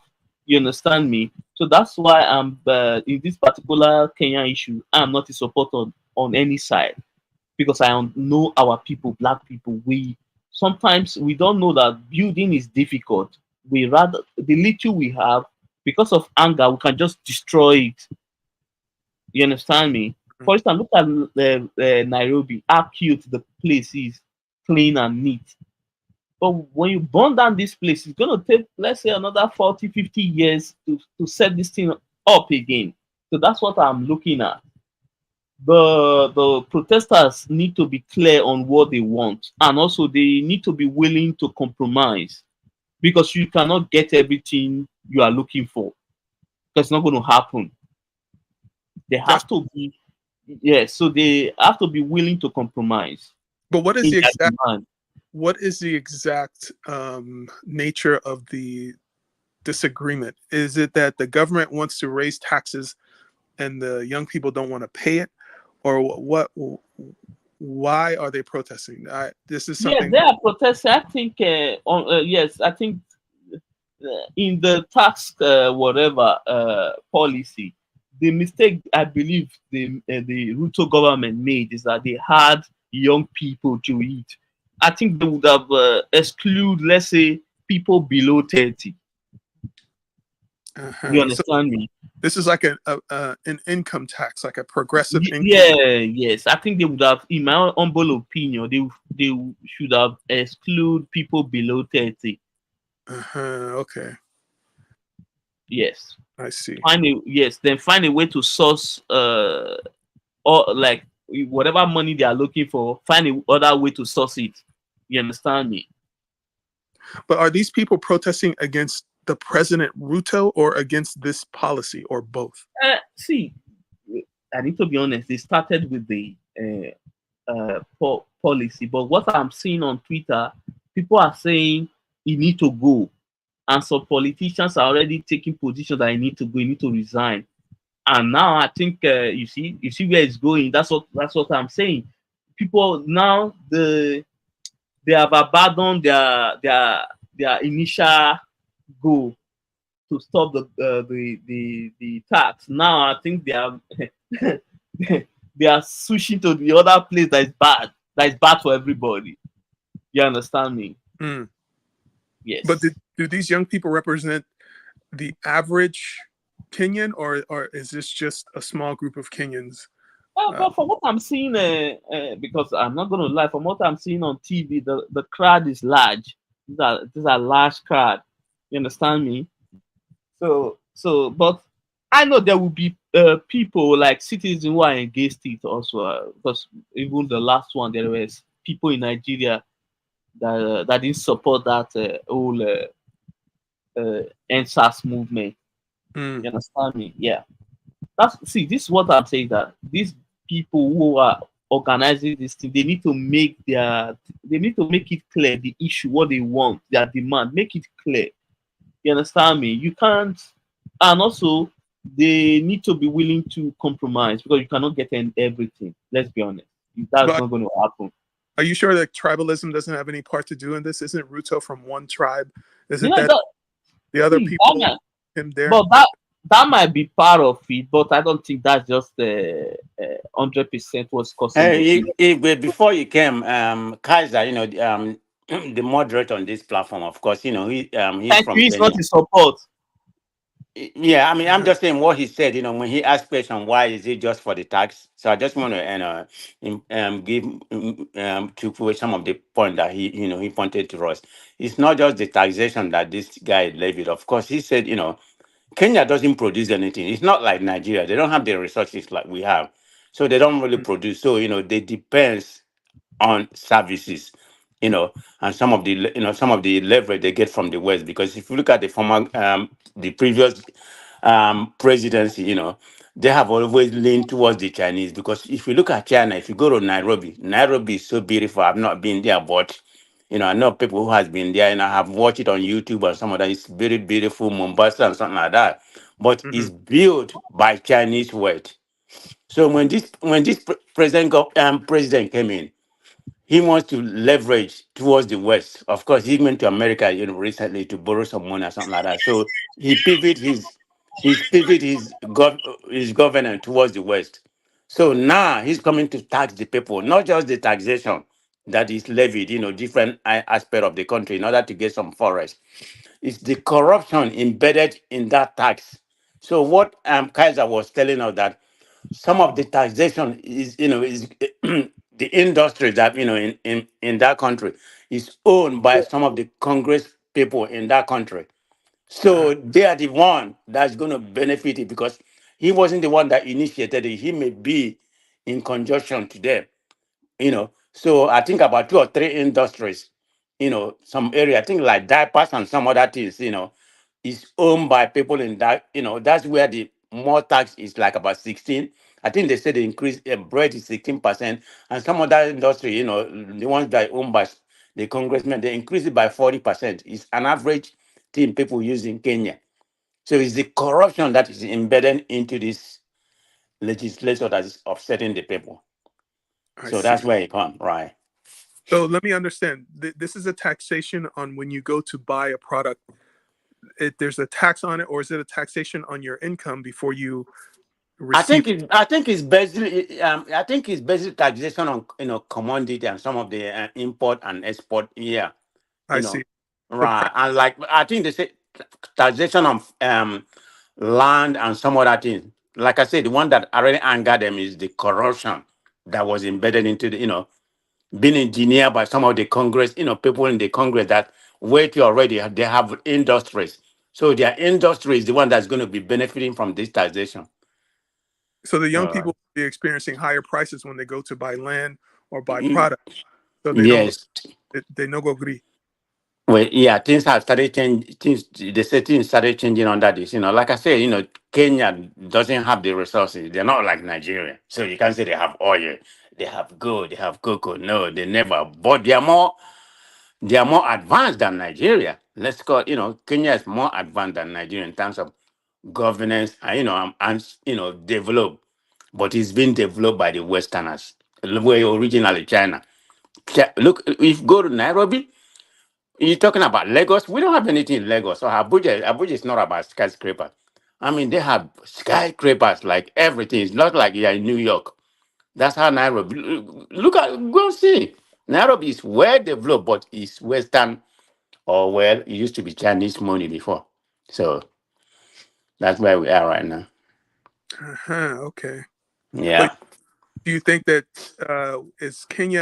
would Kenya benefit more from falling under Western influence or Chinese influence? I don't know, but they're all colonial, imperialistic. So I mean, the moderator is in support of. Man of prestige. Go I ahead. think William Ruto need to also be willing to tax some of the rich in the country, because you cannot push all the tax to the poor masses. They already at the bottom, so they need to tax some of the wealthy people in the country. And guess what?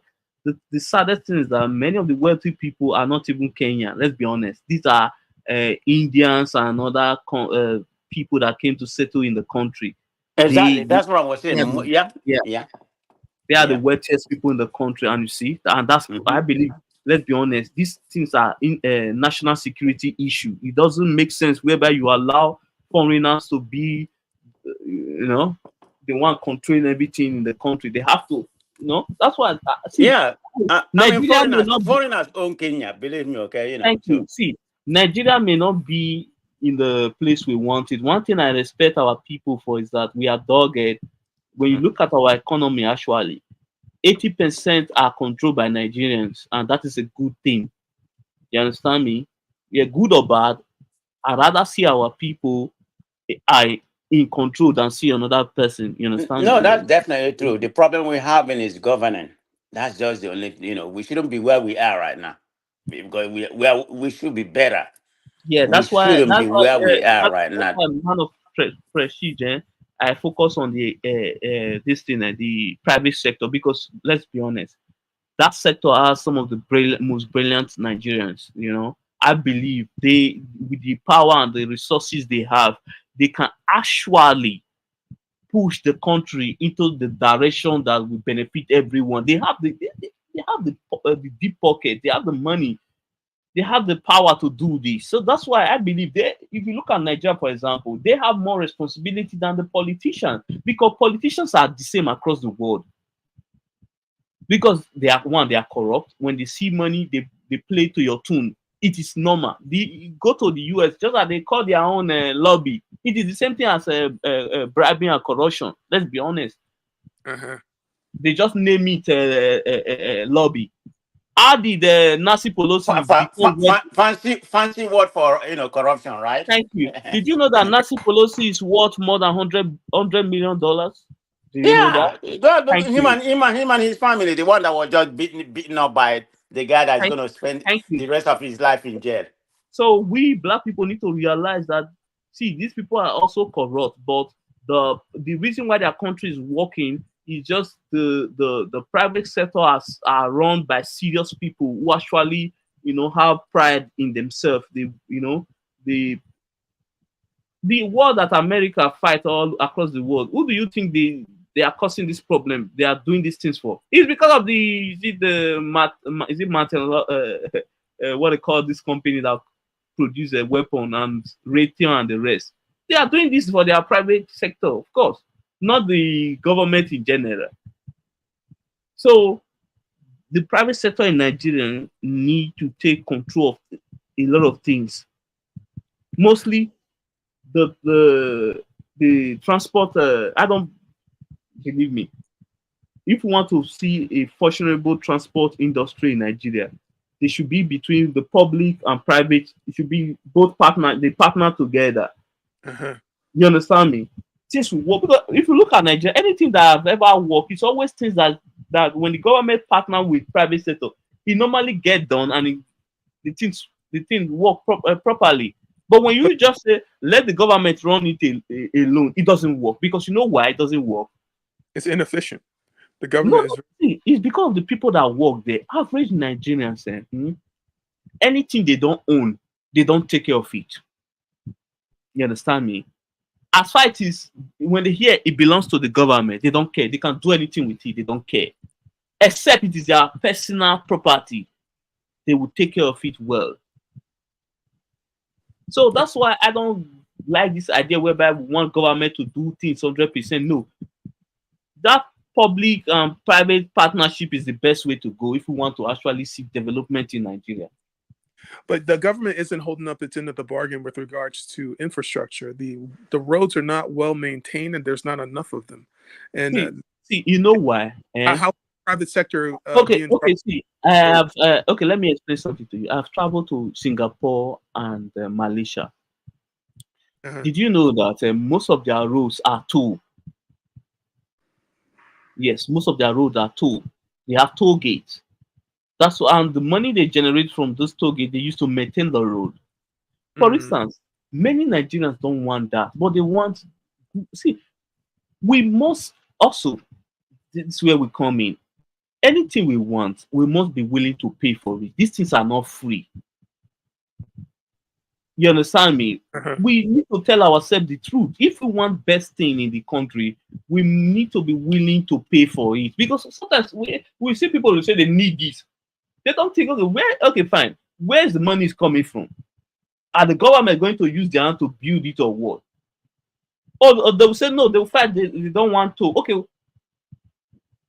you don't want to. Okay, where the maintenance, are they not going to be maintenance? So this is what I'm saying. They have to be.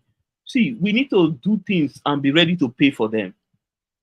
But this is critical because if you can improve the transportation infrastructure, you'll increase business because productivity because you could transport your goods from the southeast to the southwest or to the northeast and increase sales and expand the economy just based on more efficiency. But the government isn't even providing these roads. So what is the mechanism to provide?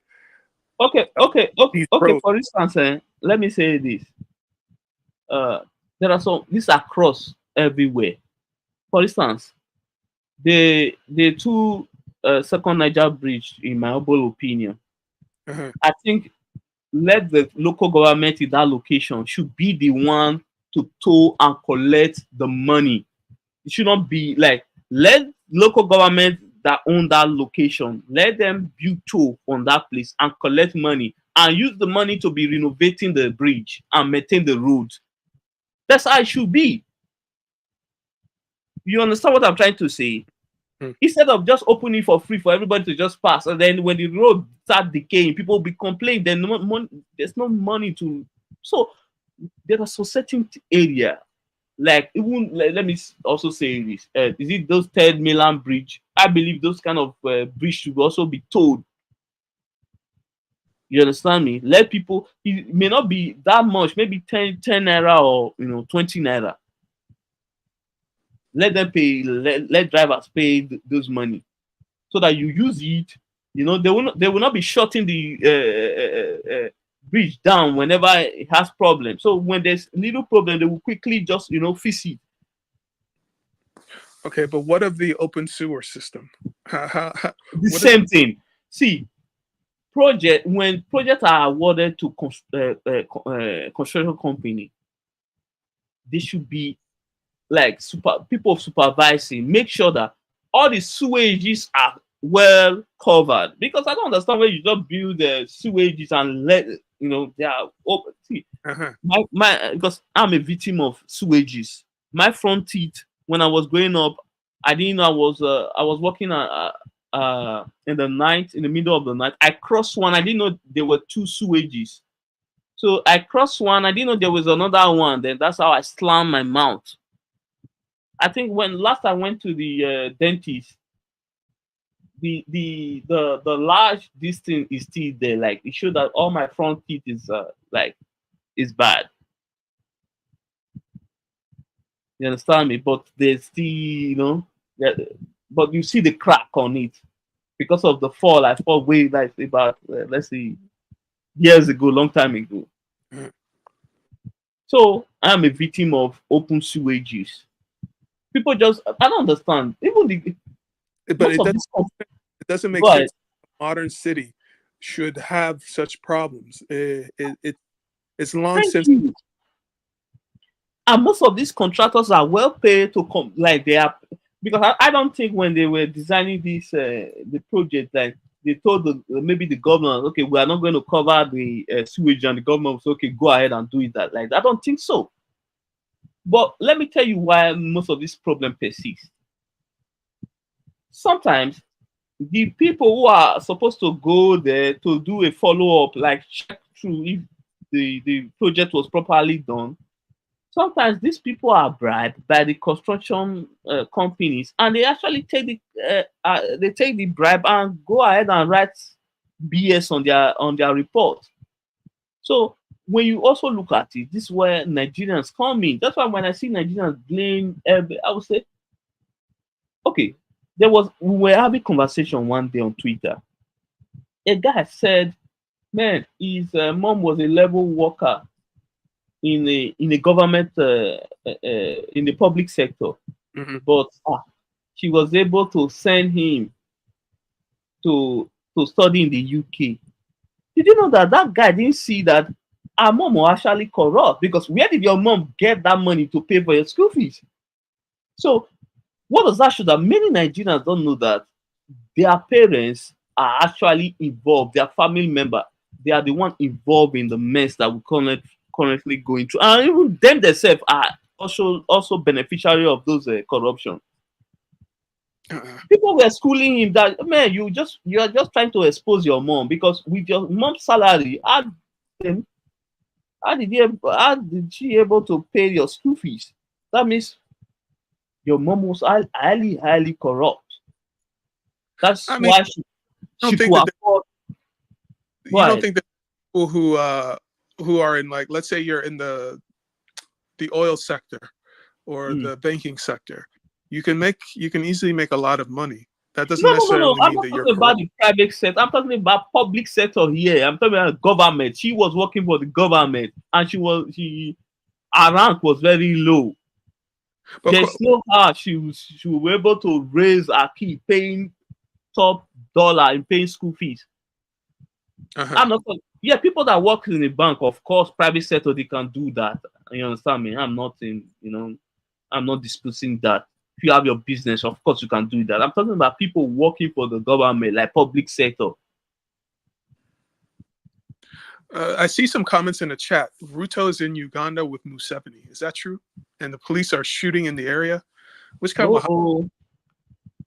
Pay attention once people need to start observing. Once the rich start flying out with their private jet, you know that Kenya is going to hell. Yes, I'll start observing that now. Start tracking some of those flights from Kenya. Let's see. Is the Kenyan people, are they messing with the internet? Kaizo's internet has been active. I guess so. Don't be surprised. They have maybe the Kenyan government has decided to take down the internet. That will stop the spread of news. You understand? Remember, Kaiser was saying earlier that he didn't have any problem because he wasn't really in Nairobi. He was close to Nairobi. So maybe things has gotten bad. That's why you haven't seen Kaiser. So yes, that's what I'm saying. All over. Yeah. Yeah, I guess so. Yeah, because social media is powerful. I think the government have decided to shut down the internet, and that that will stop the spreading of disseminating of news. Man. That's how they keep things silent, so that nobody can. Because I was watching it live on CNN. That was where I started watching it. So that was where I joined. So let me come and hear what Kaiser is going to narrate to what's going on in his country. I think it's for Kaiser to Japa. Kaiser should Japa, at least for a no. See. before I'm always in support of that Jackpot, but after I've sat down and think a lot of things that no, if we want to fix Nigeria, running away is not a solution. Let's be honest. It's not going to see. We may run away, be it's not going to stop anything. We have to, dig it out here. You understand me? Good or bad, we have to be here to fight it out because that long-term solution, Jackpot is not it. Because let's be honest, most of the brilliant people in Nigeria, that's I'll keep on saying this, they have left the country in the hands of the low quality people with low educational standard and criminals. And the saddest thing is that many of these people they will sit back in their Jackpot location and be complaining. Of course, you have left the brilliant person, you have decided to run like a chicken and allow the so-called, because I believe, see, being powerful really, it's not about your muscle, it is your brain. That's why that's it. There's a reason why I respect a certain set of people in the society, like let's say the nerds, the nerd and the geeks. You know why I respect these people? They don't have the muscle like the bodybuilding, the Mike Tyson kind of power. No, they don't have.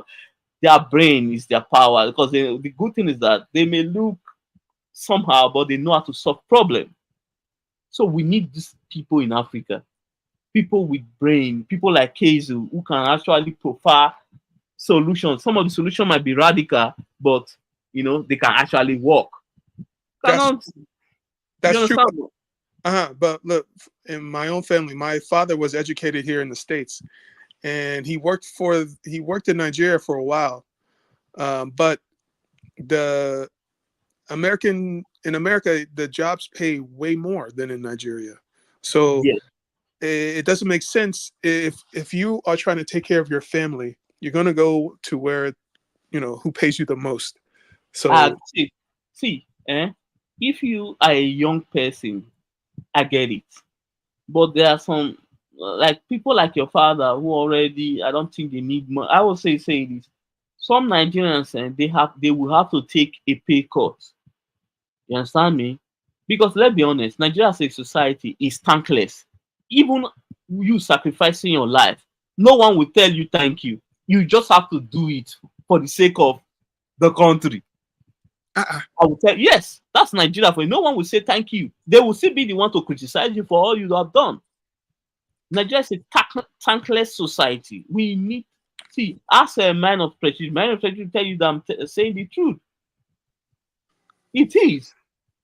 Okay, for instance, there's this lady, may God rest her soul, Dora Okoyele. She was from the Southeast.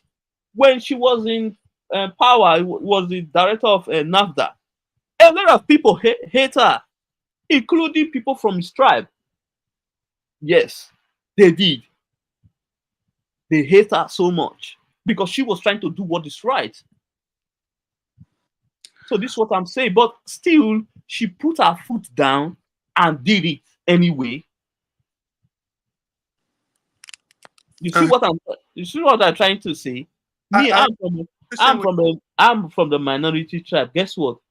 She's still part of the people I call the best Nigerians.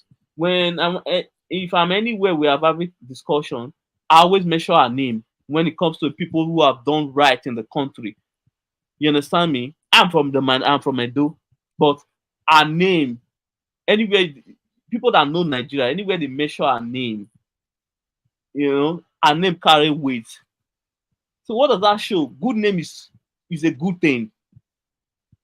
But another thing is true too. If Nigeria was to somehow stabilize its security and infrastructure, a lot more people in the diaspora would flow back to Nigeria.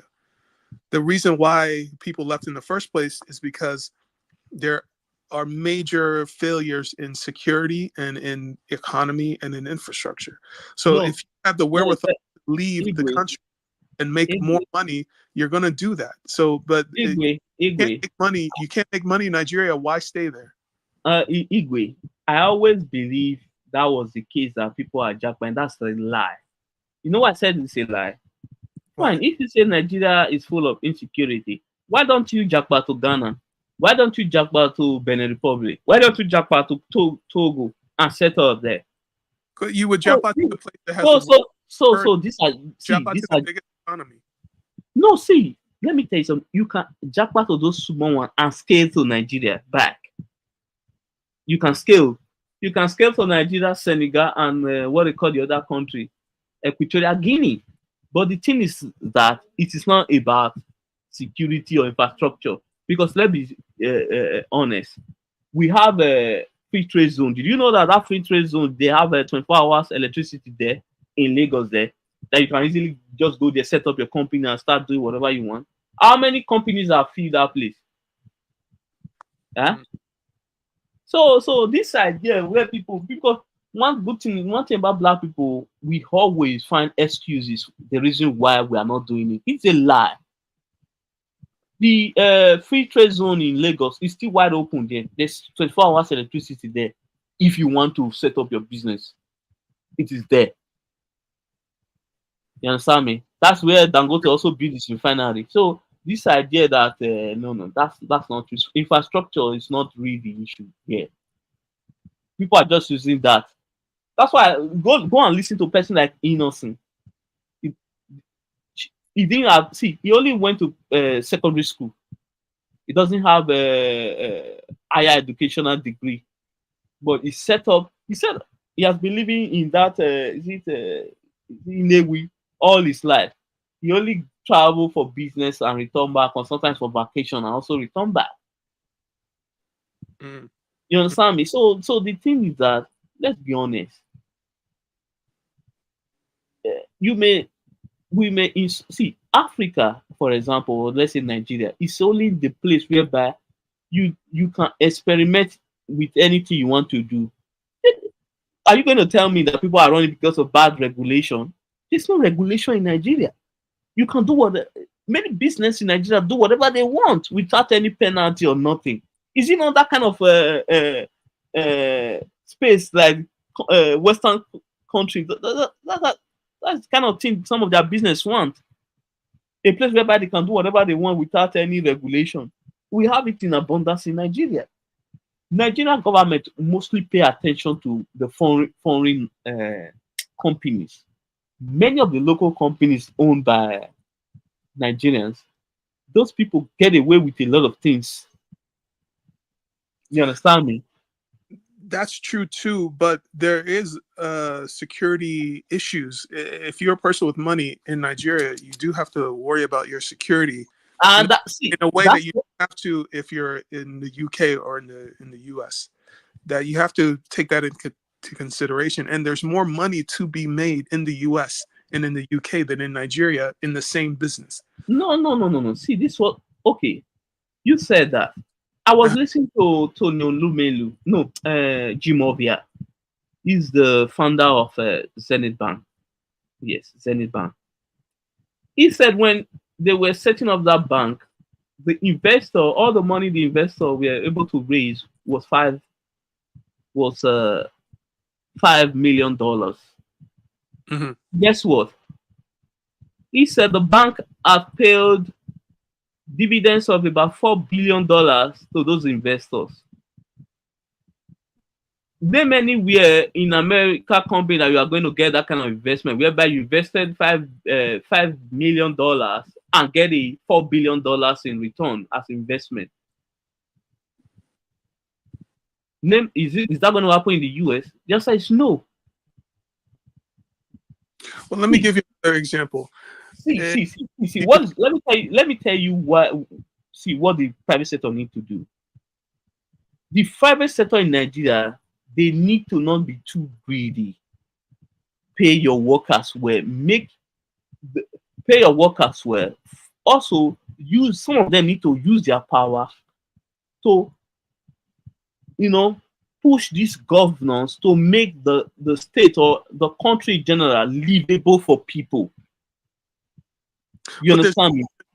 There's limits as to what you as a private company can do to change the system. Do you understand? Like, you cannot change the way things work. You cannot change the endemic corruption in the system. But yes, I agree. I agree. If you move to a different system, like it's more profitable to open up a private medical practice in the U.S.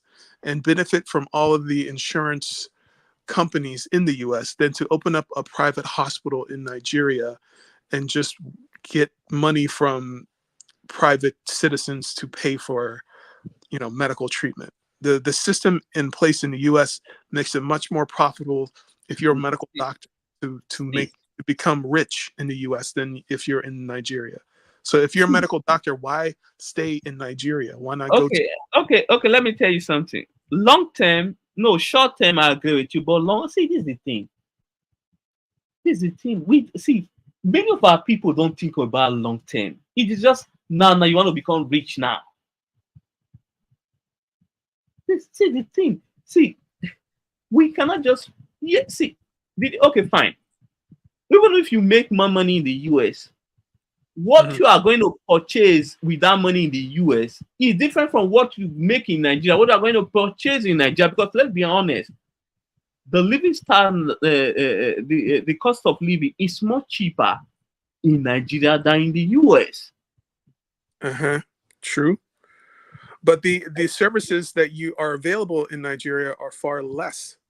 I mean, let's say depends on where you live. That's true.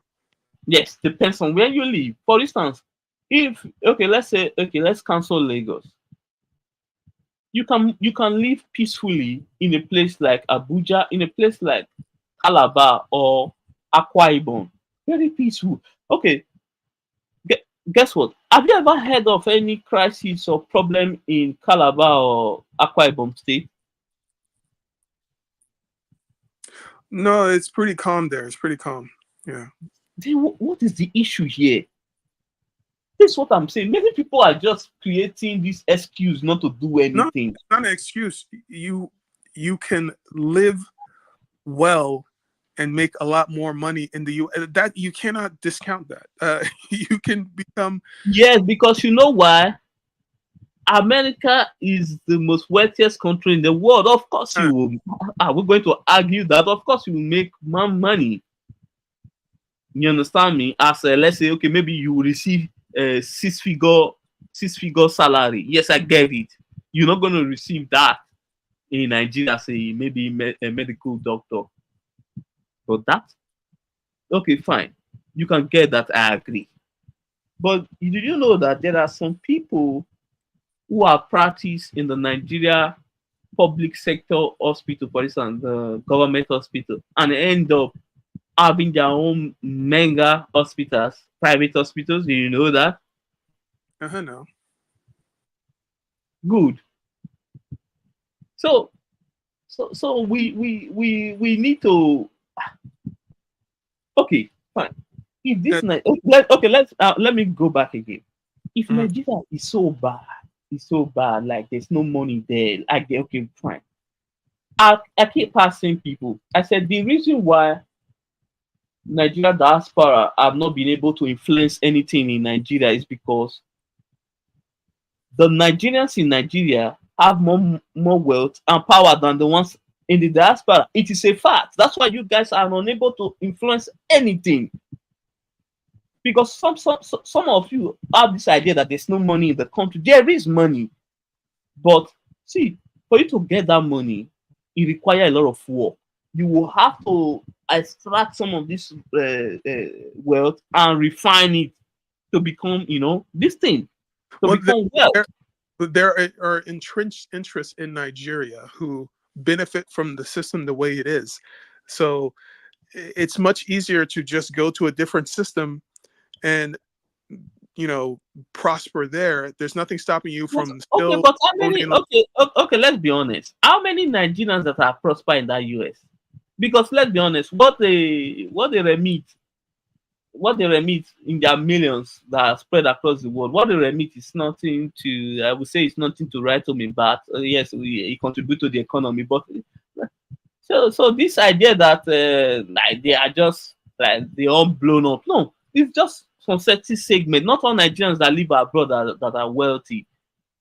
It is a fact also. Not all Nigerians not all Nigerians in the US are wealthy. True, but enough of us have enough money to still maintain a home in Nigeria and travel back and forth, and help our people who are still in Nigeria. Guess what? You know why you can maintain that home in Nigeria? You don't, because there's no property tax. You don't pay tax. You build your house, it is final. So that's the benefit. You build your house, it is final. If you can install what they call it, this thing, solar panel, you can if you can get everything set up by yourself, like water, electricity, you are like a country of your own in your own house, whereby you don't pay any other thing. You won't pay tax or anything. You are good to go. Mm. But then yes. the situation becomes, when you leave your house, when you leave your compound, when you go out, are you going to be safe, or do you have to, certain places you go to, you shouldn't go. You should. Okay. Let me ask. Okay, see, this is the mentality of the diaspora. See, if I would tell people, if the insecurity is that bad, I don't think those who are there will still be there now.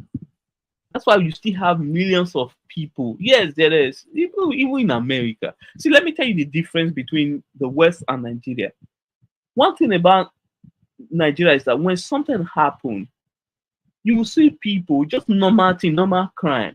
You will see Nigerians online start screaming, Nigeria is finished, Nigeria is this. So when people like you, I don't blame you, see that, you will become scared. But it's just normal crime. Okay, for instance, last week here, I think there was a mass shooting in the US whereby life of about 10 people was taken. Even one rapper in Florida was also gunned down with his friends. Uh-huh. But no one is saying online that America is finished. Well, even in America, I don't go to where people are likely to be shooting, and I don't allow my family to. No, fine. There's places like that also. You can live in a lot of places like that whereby you don't have to worry about those things. There are places like that. So what I'm trying to say is that the difference is that Nigerians overhype certain things who are just like, it's a normal crime will always happen in the society, which is normal. No matter how wealthy Nigeria will be in the future, there will still be people committing crime.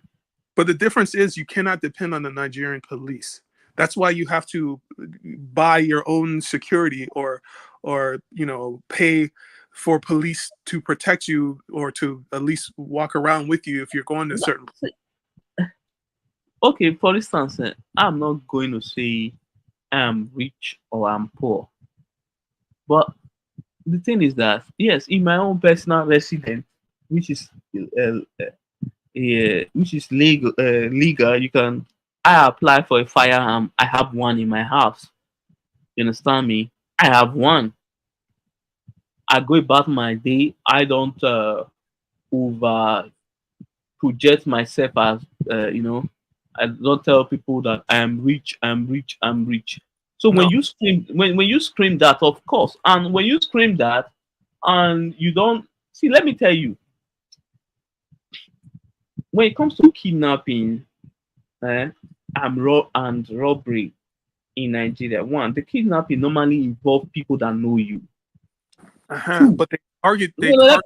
Let me explain. Then the robbery normally involve the people that live in your community. Maybe you are living in that community, they know you have money. You know Nigerians, and you don't sometimes. That's what, if you watch many Nigerians, they might not do it mostly all the time, but during a festive period, they always do this giveaway. You understand me? Because when you have money, you have to do that. So these things normally, the reason for that is partly for your protection. Because let's be honest, you live in a society whereby there are large population of poor people. Of course. Have you seen the wealthy people in India? They also do the same that people are doing in Nigeria, whereby they use they have this security guard following them. I've seen pictures of, video of Mukesh Ambani driving around India. He's been protected by a lot of guards. You understand me? Do you know Mukesh Ambani? I've heard of him. Yes. Yes, he's Indian richest man. Yes, he just like Dangote. So he does that also. The same with other. Is it Guta? What's the other guy's name? Andani. Same thing. But you don't think that's because he's a target for people to maybe rob him or collect him to the reason for that, because India also have a large population of poor people. It is just like that. The reason why you see America, most of the wealthy can easily maybe go to the beach and they don't have security like that is because, one, there's availability of jobs. Also, let's be honest, where they live, they have priced a lot of people out of that place. So you won't be in that location. Mm-hmm. You understand me? So they have successfully priced everyone out of that location. So they are safe. They are free to walk anywhere. And America has a very healthy welfare state. So people society, they'll never starve to death. They'll always have housing assistance and medical care and things of that nature.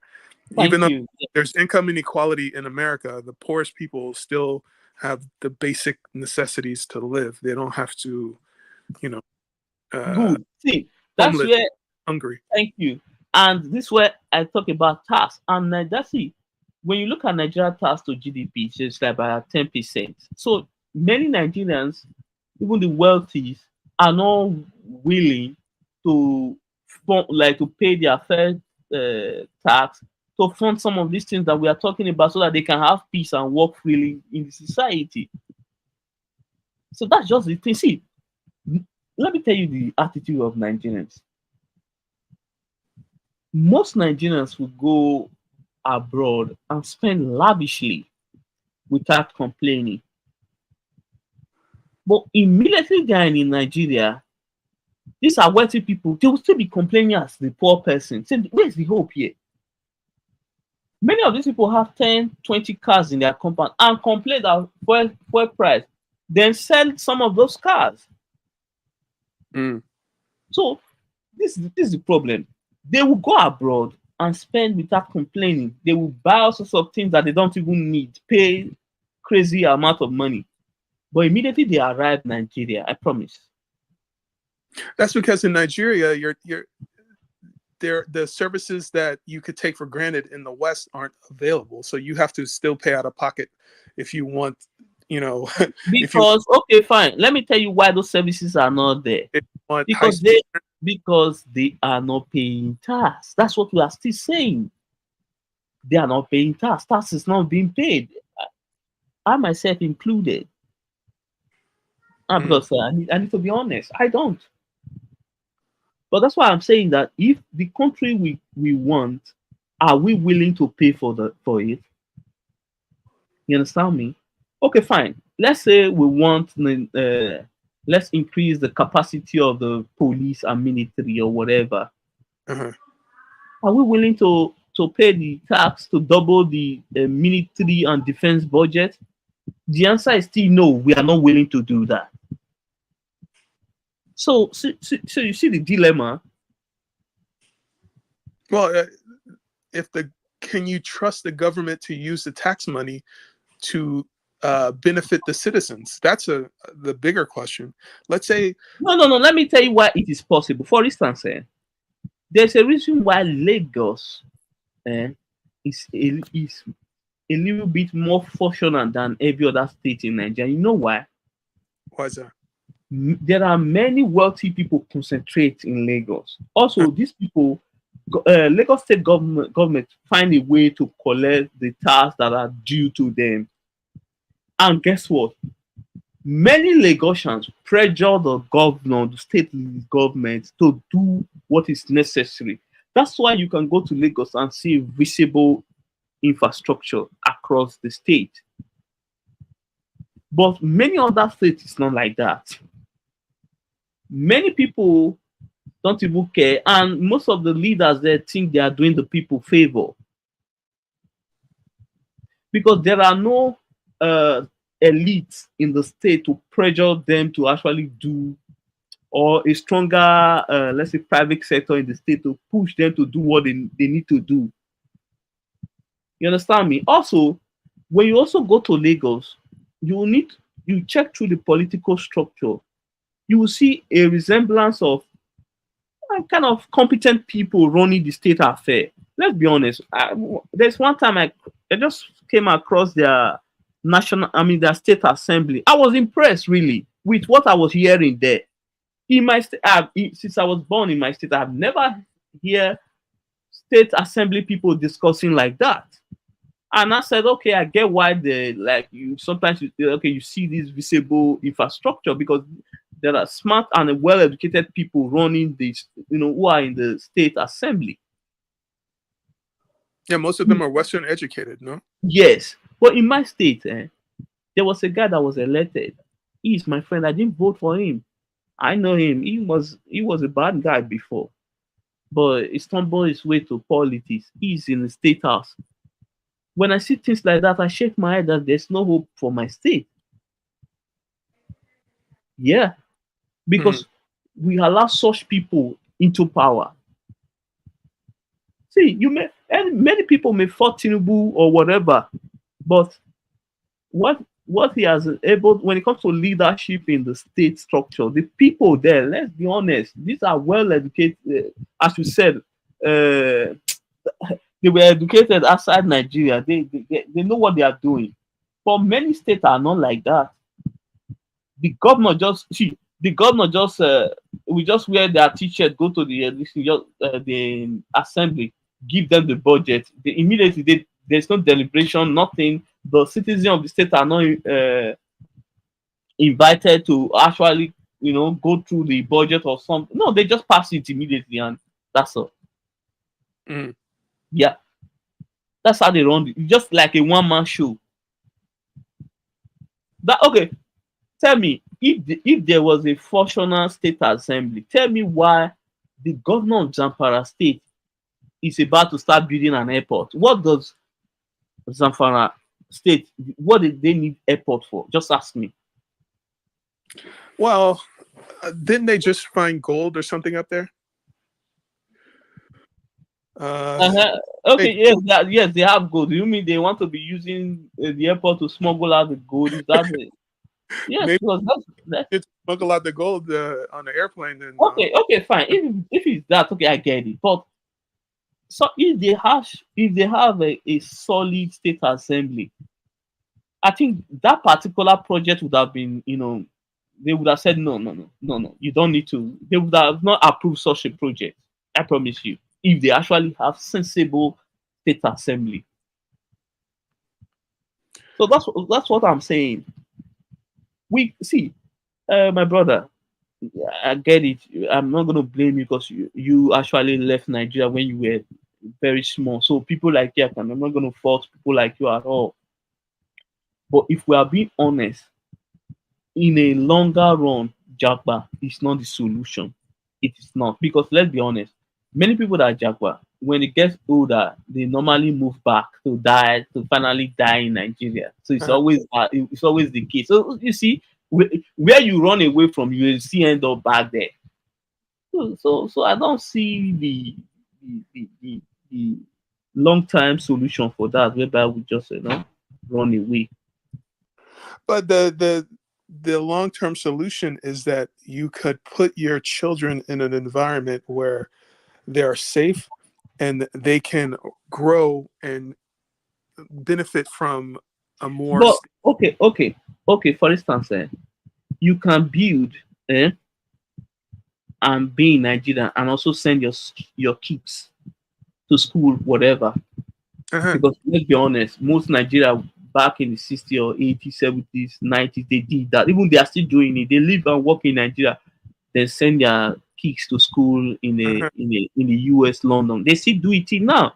My wife, her parents sent her to the UK for education. Thank you. That's what God bless you. You just give me. You see. So what I'm saying is that you can still stay back do you whatever you want, your contribution to the country, and you can decide to send your kids to school abroad. It is fine. If if you are saying you want to do it for your kids, you can stay back and still do it for your kids by sending them to school But then in what US. happens once your children graduate and they have the option to stay where they graduated? Will they stay or will they come back to Nigeria? That is where No, see, they can stay. Okay, let me tell you something. The guy that set up Andela and Flutterwave, I was listening to one of his interviews. He said he graduated in Canada. Yes, the parents sent him to school in Canada. He said the idea he had, but when he look at Canada and the US, these things are like it's like they already existing, and it's not going to work in those locations. But guess what? It's either no, a return back to Nigeria. That's why you can Nigeria can boast of two unicorn as we speak. You understand me? So that's what I'm saying. I'm looking at some of the comments in the chat. Real quick. So I see one that says Ruto has shut down 5G.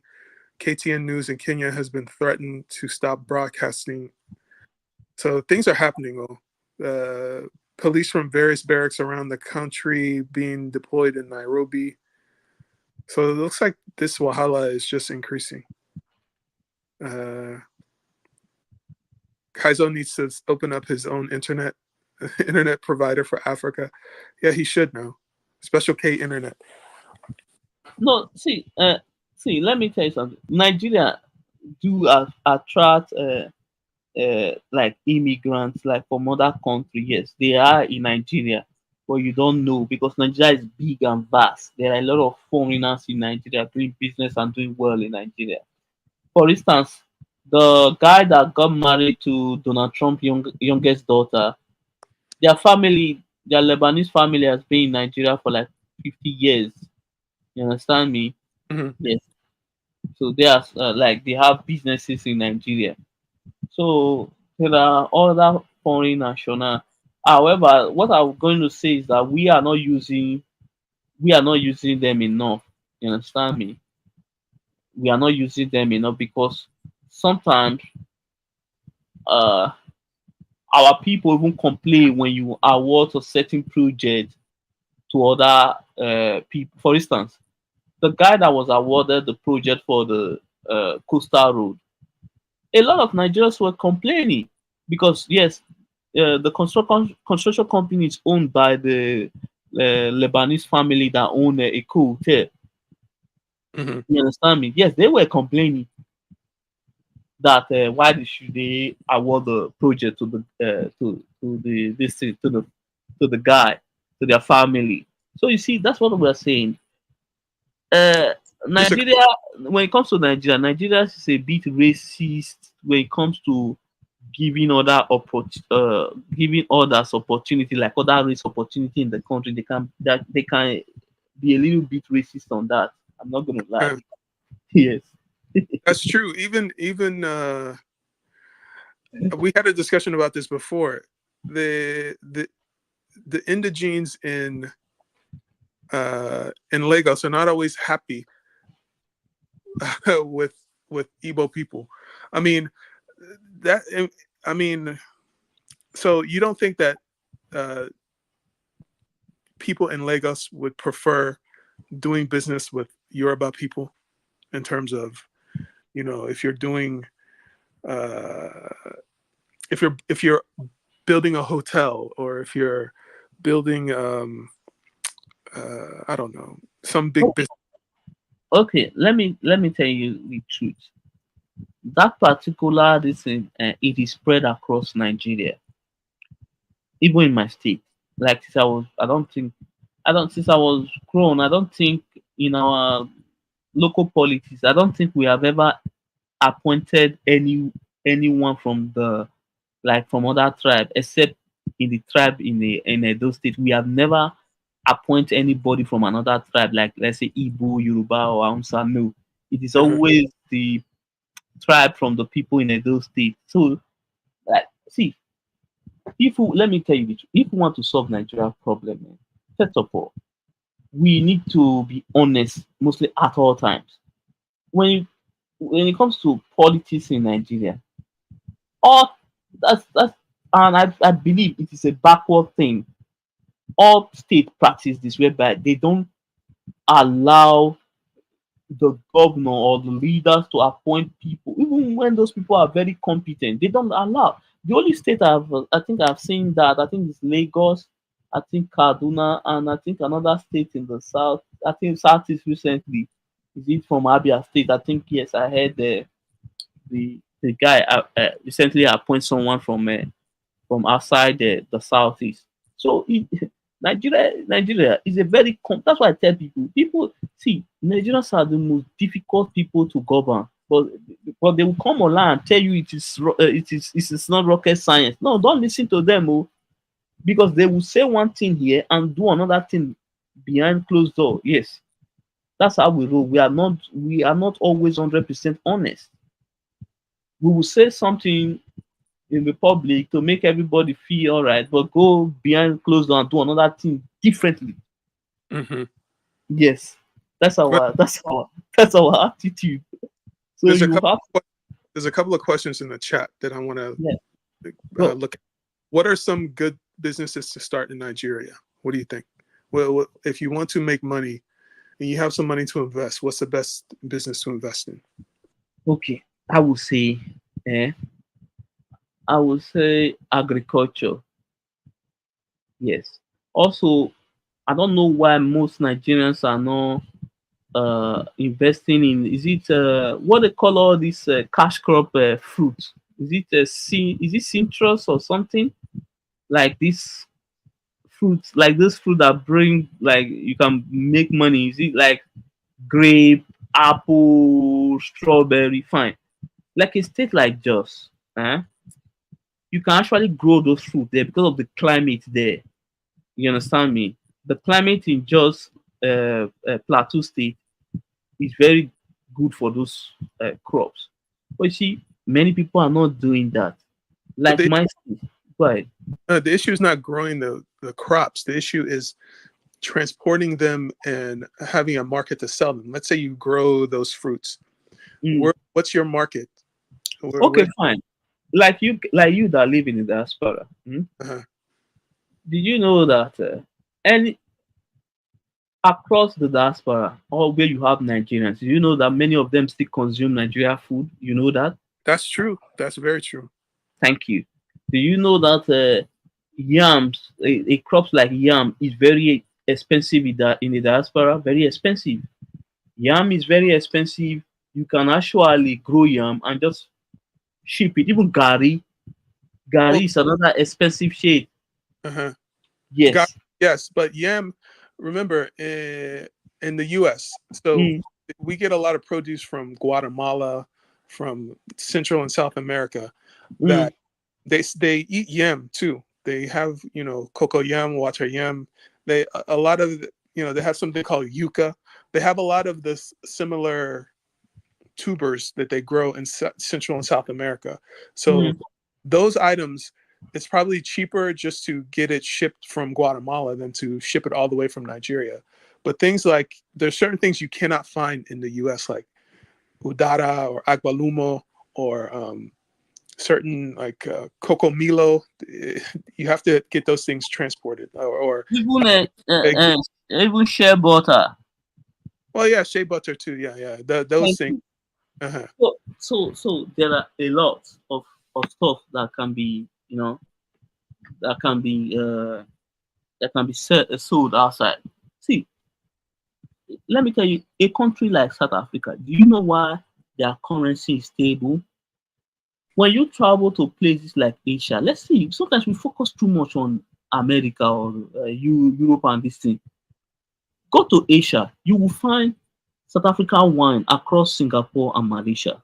You will find their beer, Savannah is made in South Africa. You find it across Singapore and Southeast Asia. You understand me? Guess what? This thing bring in foreign exchange back to the country, and those foreign exchange end up stabilizing the local currency. But that requires trade deals to be struck between Nigerian government and other governments. So that's Yes, it can be done. Yes, of course it can be done. Like, okay, let's, for instance, now, good, you want to start doing this thing like commercially. Of course, we have politicians. You can lobby them, then they go into agreement with all these countries. It is, yeah, these are part of the bilateral agreement. Yes, it can be done, but since we don't engage and produce some of those things, then there's no need. Then the government is not going to just pass an empty policy that is not going to benefit anything. You know, so we need to be okay. For instance, the tech sector, when they started building. They didn't involve the government. So that's what we need to do. We need to first of all build first, then later involve the government. I think it was last year that this actually passed the bill that protect the tech sector and all that. It was done, but the tech sector has been in existence since early 2000, 2005. They have been in existence, like company like InterSwitch. You understand me?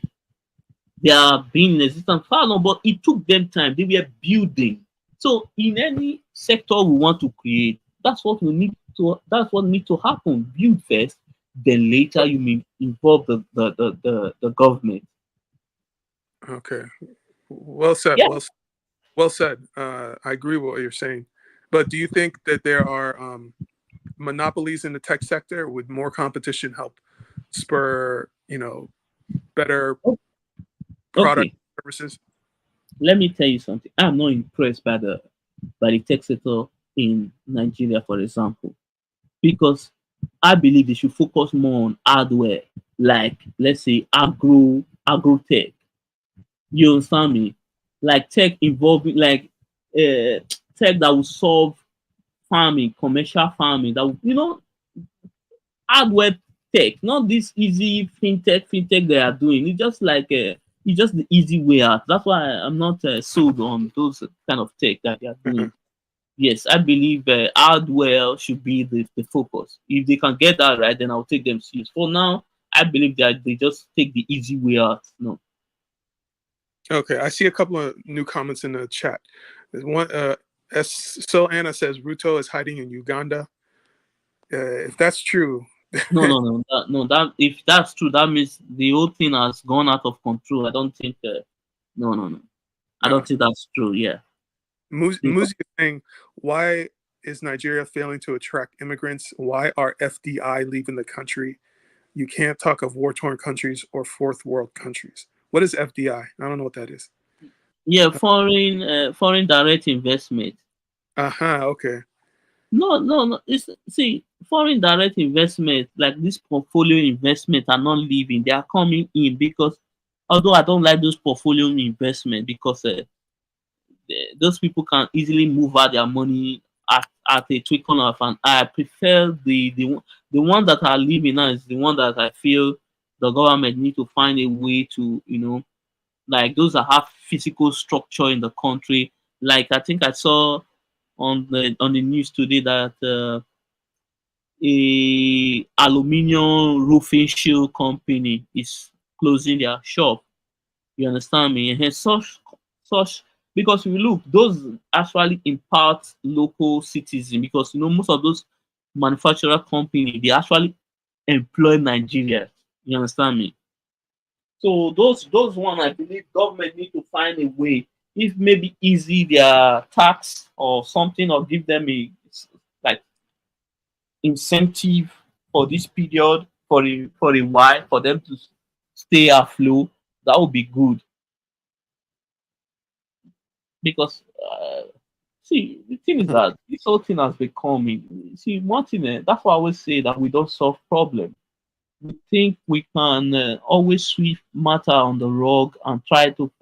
I think those issues are going to die down. No, it doesn't work. I think. See, I would say this. Policy that will solve problem are not going to be popular. We need to be honest. they are not going to be popular. They are going to be painful. That will actually solve real problem. But you see, the problem of our leaders is that most of them want to be liked, and that's the problem. I don't You think that's understand? the problem. I think the problem is that No, because they're quick. Because sometimes they will pass the policy because of some of the people that the policy is going to affect. Send their foot soldier to TV to rile up people and say, "Hey, Nigerians are." They will quickly just reverse this thing, and we are back to square one. And these are the problem. They are so sexy. Out if the issue, let's say, if you want to pass any policy, you're just going to tell us, okay, the effect of this thing is going to bite us for like 2 years or 1 year. Just prepare the people. You understand me? Be straightforward, say it. And also, when you do that, also show that you are your physical side. You are being responsible. You don't spend money lavishly when it comes to like traveling and all that. You show, like, at least show something. Show the people that yeah, you are doing what is right. No, you cannot say things are bad. Why you are? I'm hearing that they want to purchase brand new aircraft for the president and all that. That doesn't make sense. You understand me? Or seeing National Assembly members buying a SUV and all that. So those kind of this thing doesn't show seriousness. I see. I see a lot of comments from Zulia in the chat. It says, "How can police kill protesters in cold blood? I promise you, when you see the broadcast of Nairobi riots, you want to see no Indians or Chinese or whites complaining, just dark-skinned Africans. I'm done. All these live streams do nothing to fix the problem. We can't do nothing with all these useless, selfish, arrogant, uncaring leaders." Oh, Yeah, of course. We are the one to actually solve the problem. I think uh, the, my own issue is that the reason why I'm a little bit because what the supporters, like the protester, want, I have not been able to get, like, I've not seen the concrete details of what they want and what they can compromise on. Because see, if that is not on the table, that means this is just a movement to cause trouble. Let's be honest. If that is not on the table on what they want and the area they can only compromise in, then that means they are looking for trouble. Sorry. Okay, Nigeria first. Let me ask you a question. Yeah. If you could tomorrow get on a plane, go to New York, London, Chester, Miami, anywhere, you pick the city. Would you stay in Nigeria? If you could have a job set up for you, a house set up for you, a whole life set up for you in another country, would you still be Nigeria first, or would you? Okay, let me tell you something. Would you move? Okay, let me tell you something. Okay, maybe I've never said this before, but some people already know this. See, I have traveled before out of the country. You understand me? Yes. I've lived in Singapore before. See, the thing is that when you live abroad, yeah, the whole place is beautiful and all that, but there are certain things you miss. You understand me? Because like me, for example, I'm not used to this mind your business kind of thing. I grew up in a community in a community whereby I know that when I'm walking in my area, when I see an elderly person, it is normal to greet them. You understand me? Even if I don't know them at all, but it is normal. It's like it's the culture here. But when you are living abroad, see, first of all, the loneliness alone is just sometimes it is not just all about, like me. I'm not the see. I would tell people, even if I'm let's say Davido rich or Whiskey rich or even Femi Otedola rich, I don't need big gas. I'm not the person that need large apartment or large building to live in. No, no, no, no. I am not that kind of person. 3-bedroom flat, maybe with a pool or something nice and clean. It is okay for me. You understand me? I don't need 1,200 bedroom to no. Then maybe But if you could have a 5-bedroom house in any state in the United States for free, or I need to buy it with my money. Well, Yes, no. Let's say you got a job. Let's say you got a job paying 150, 200 a year, right? And that income allows you to live an upper middle class lifestyle in the U.S. You're telling me you would stay in Nigeria, or would you move out of Nigeria? $250 million a year. Okay. In the U.S. No. See, I will work. See, let me tell you something. The reason why I left Nigeria when I left for economic purpose. I didn't leave to seek comfort or this thing. I live for economic purpose. So with that mindset, I will always hustle. Yes, I will stay behind, hustle for that money. But I promise you, I will always move back to the country when I get what I'm looking for. You understand me? Yes. So that's just it. That's the goal. It's not about the location. It's just the reason why I left was got money. You understand me? And I went there, I was able to work and set myself up. Then I returned back to Nigeria. You understand me? So there are some people. See, I get it. There are some people they don't like the earnings in Nigeria and all that. Their goal is just to move and elsewhere to live elsewhere. I get it. But there are those who are economic migrants. I promise you, many of those people is to go there, look for that money. Some of them have other plans whereby they need money to set up something. Okay, for instance, if a close friend of mine, he moved to England, let's say about 12 years ago. Yes, he was into tech, the tech industry. He was working for a company in London. Then he started building his 30-bedroom hotel. Did you know he completed that hotel last year? Yes. Furnish everything and his service. You know what he did? He just relocated back. Relocate back to Nigeria? Yes, fully. To be on ground and control the hotel. Yes. So there are a lot of people like that. You understand me? They didn't leave because they don't like the country per se. They just leave because there was no resources to activate what they have in mind to do. You understand me? Because there are a lot of people they don't see. Their goal is not to work for person. Their goal is to be like to open their own business, and run it by themselves. Yes. So he's doing like the hotel is doing well. It's well run and I know people who own, let's say, apartment buildings in the UK, and they collect, their rents in pounds, and they use those pounds to live a good life in Nigeria. So that's possible.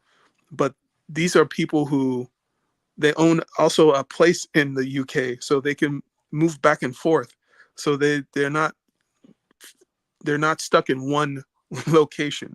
Yes. See, there are people. See, that's why I said there are people. You see, it's not just about money. It's because the environment. See, many of them, you see them, they work in the. You think they are not happy because they are not used to that environment.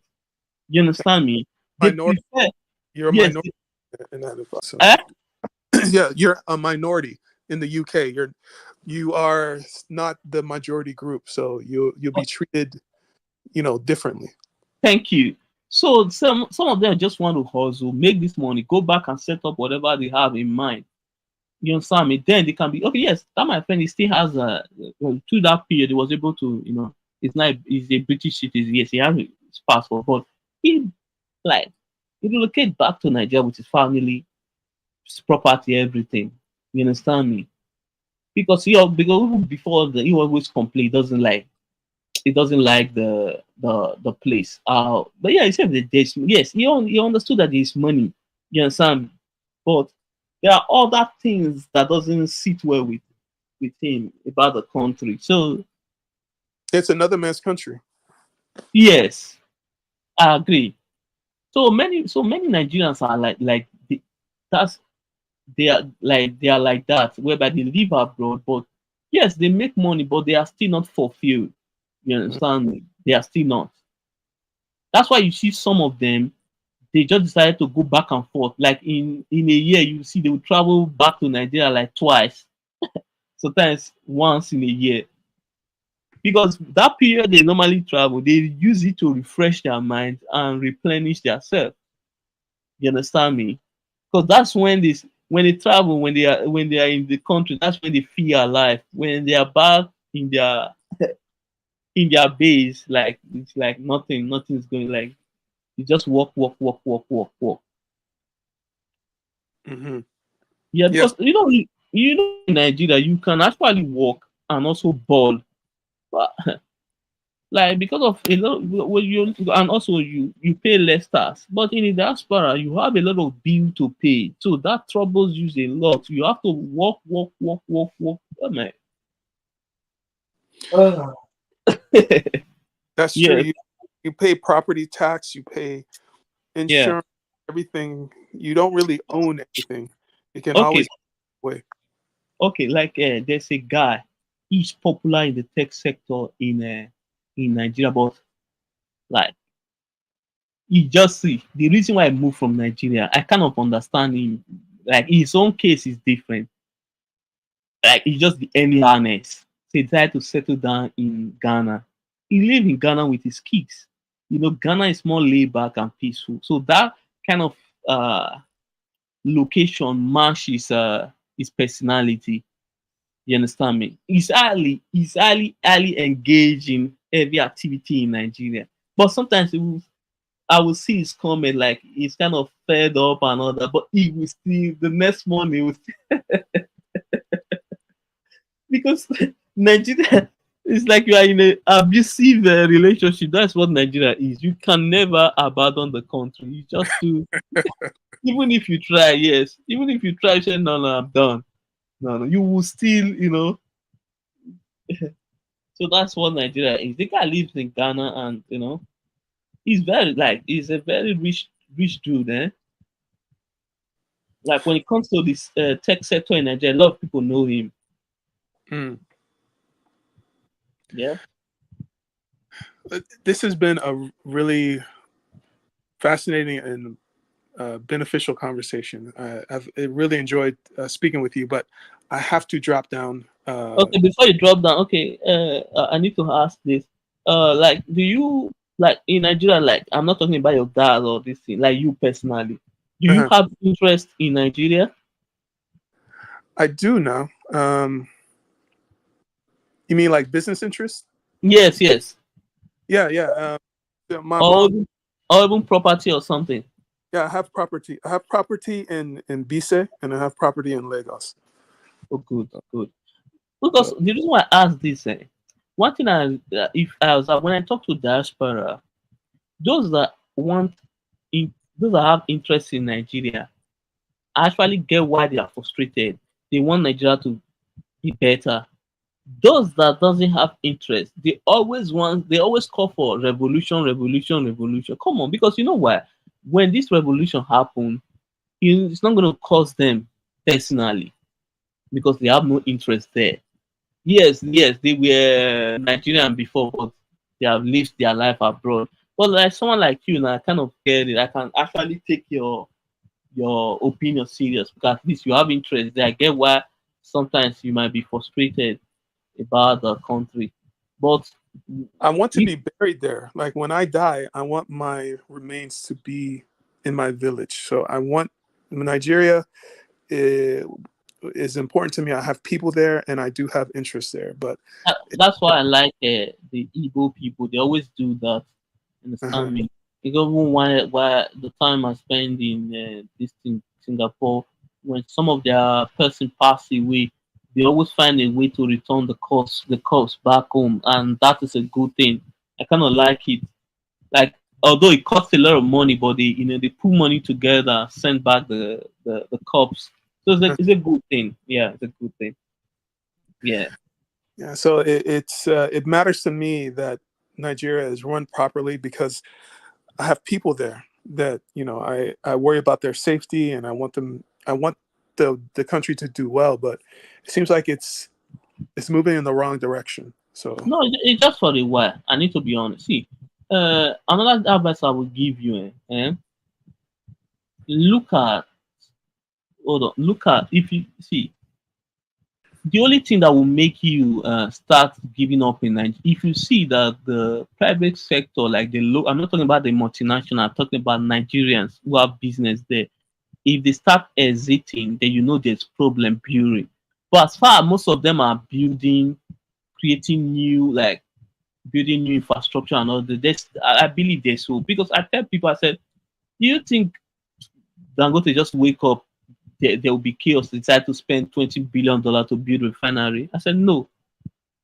He saw that there's future, there's something. Even I think this magazine, is it Bloomberg or something, that in 2075, Nigeria GDP will be the fifth largest in Africa. Yes, yes, we have a long road. It's about like 50 years away, but at least that's a long.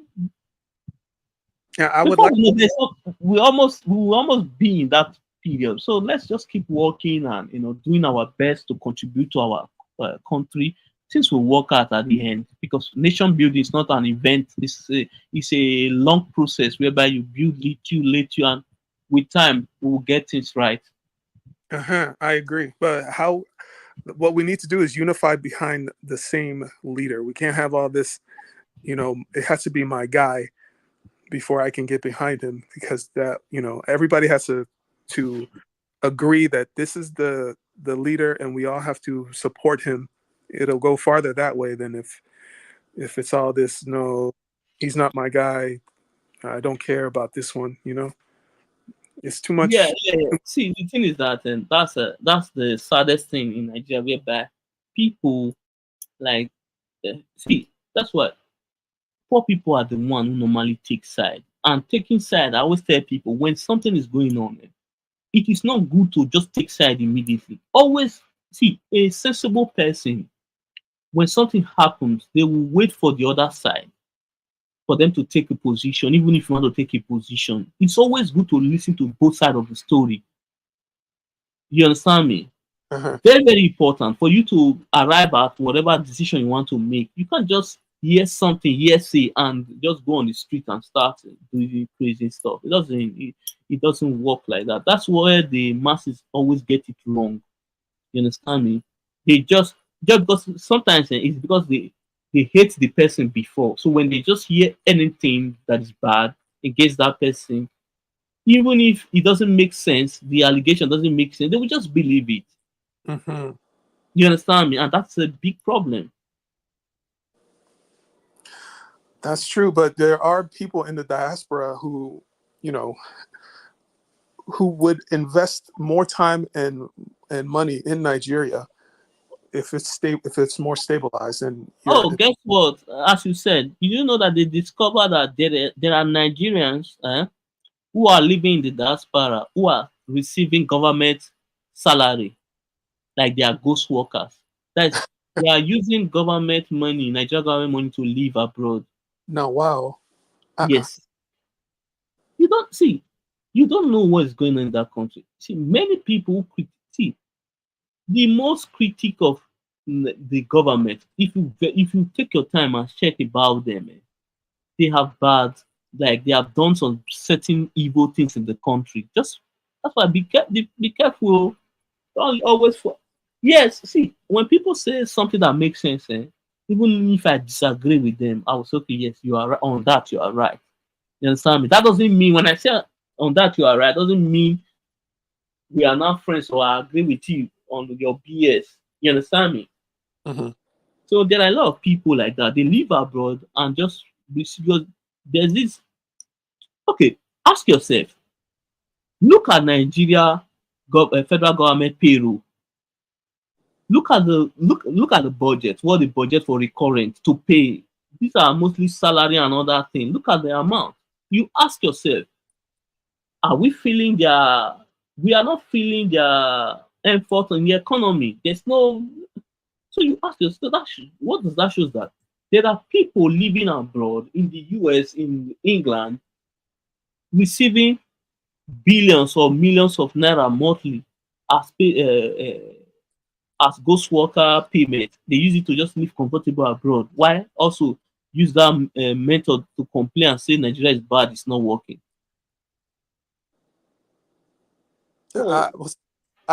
This is the first time I'm ever hearing that.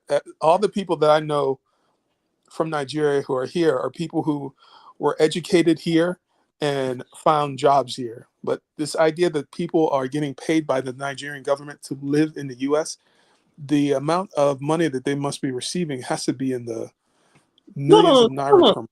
Let me tell you what, it's not that the government, see, for instance, there are some of the people who were working in the government before. So that's what they call ghost worker. Like in government, you like their name are government payroll. And some of these people, that's why I say they when it comes to corruption in Nigeria, the banks are involved also. You understand me? Are you sure it's not retirement check that they're receiving? Maybe no. Let me tell you something. You cannot live abroad with Nigeria retirement check. Let's be honest. These are go about Nigeria ghost worker issue. Even in my state, it also happened when my governor came in. The current governor, he did a audit in all the ministry. There were a lot of ghost workers that were uprooted in thousands of this thing. They had to cancel some of them. You understand me? That's why I tell people, I said, whoever, I will say this, just only this before you go. Whoever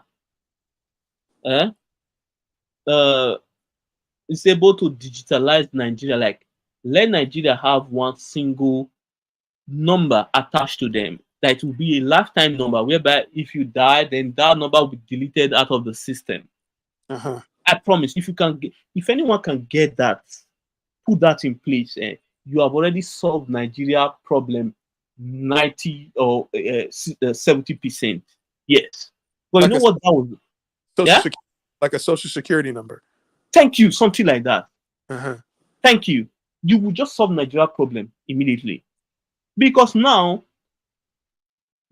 like, I'm not going to be able to use your details. You are not going to be able to use mine. Because if I give you anything you do, it will be connected to me. If you do the same thing, anything, you understand me? Things like that will keep people on in check. You understand me? This ghost worker will no longer be an issue whereby people who are passed away, their information will be removed from the system. And people who are like newborn, their new details will be installed in the system. You see, there will be no issue. Because right now, the problem is that even if government want to budget in anything, they don't even know the area to budget in. You understand me? Because the data they have is not reliable. Did you know our population itself, we are guessing, I think it was in 2005 or 6 that the last time we did the census.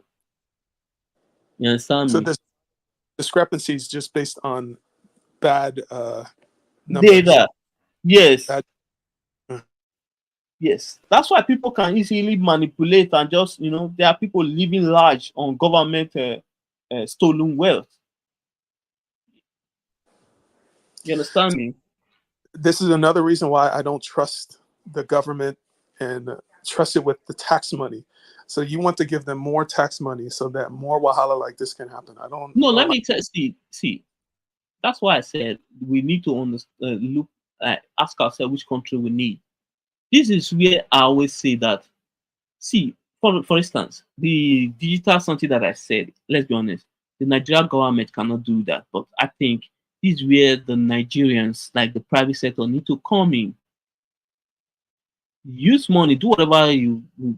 They will be the one to do the sensor. Use that period of that sensor, use it to do a data collection, whereby anybody that live in that house collect their name, and if they don't have whatever social security or security number, one should be created and give it to them. That is you. If you want to, anything you want to read, that thing will be on the security number, maybe attached to your national ID, or how they are going to do it. Yes, something like that. But the way it works in the West is this: when you're born, you're assigned that number.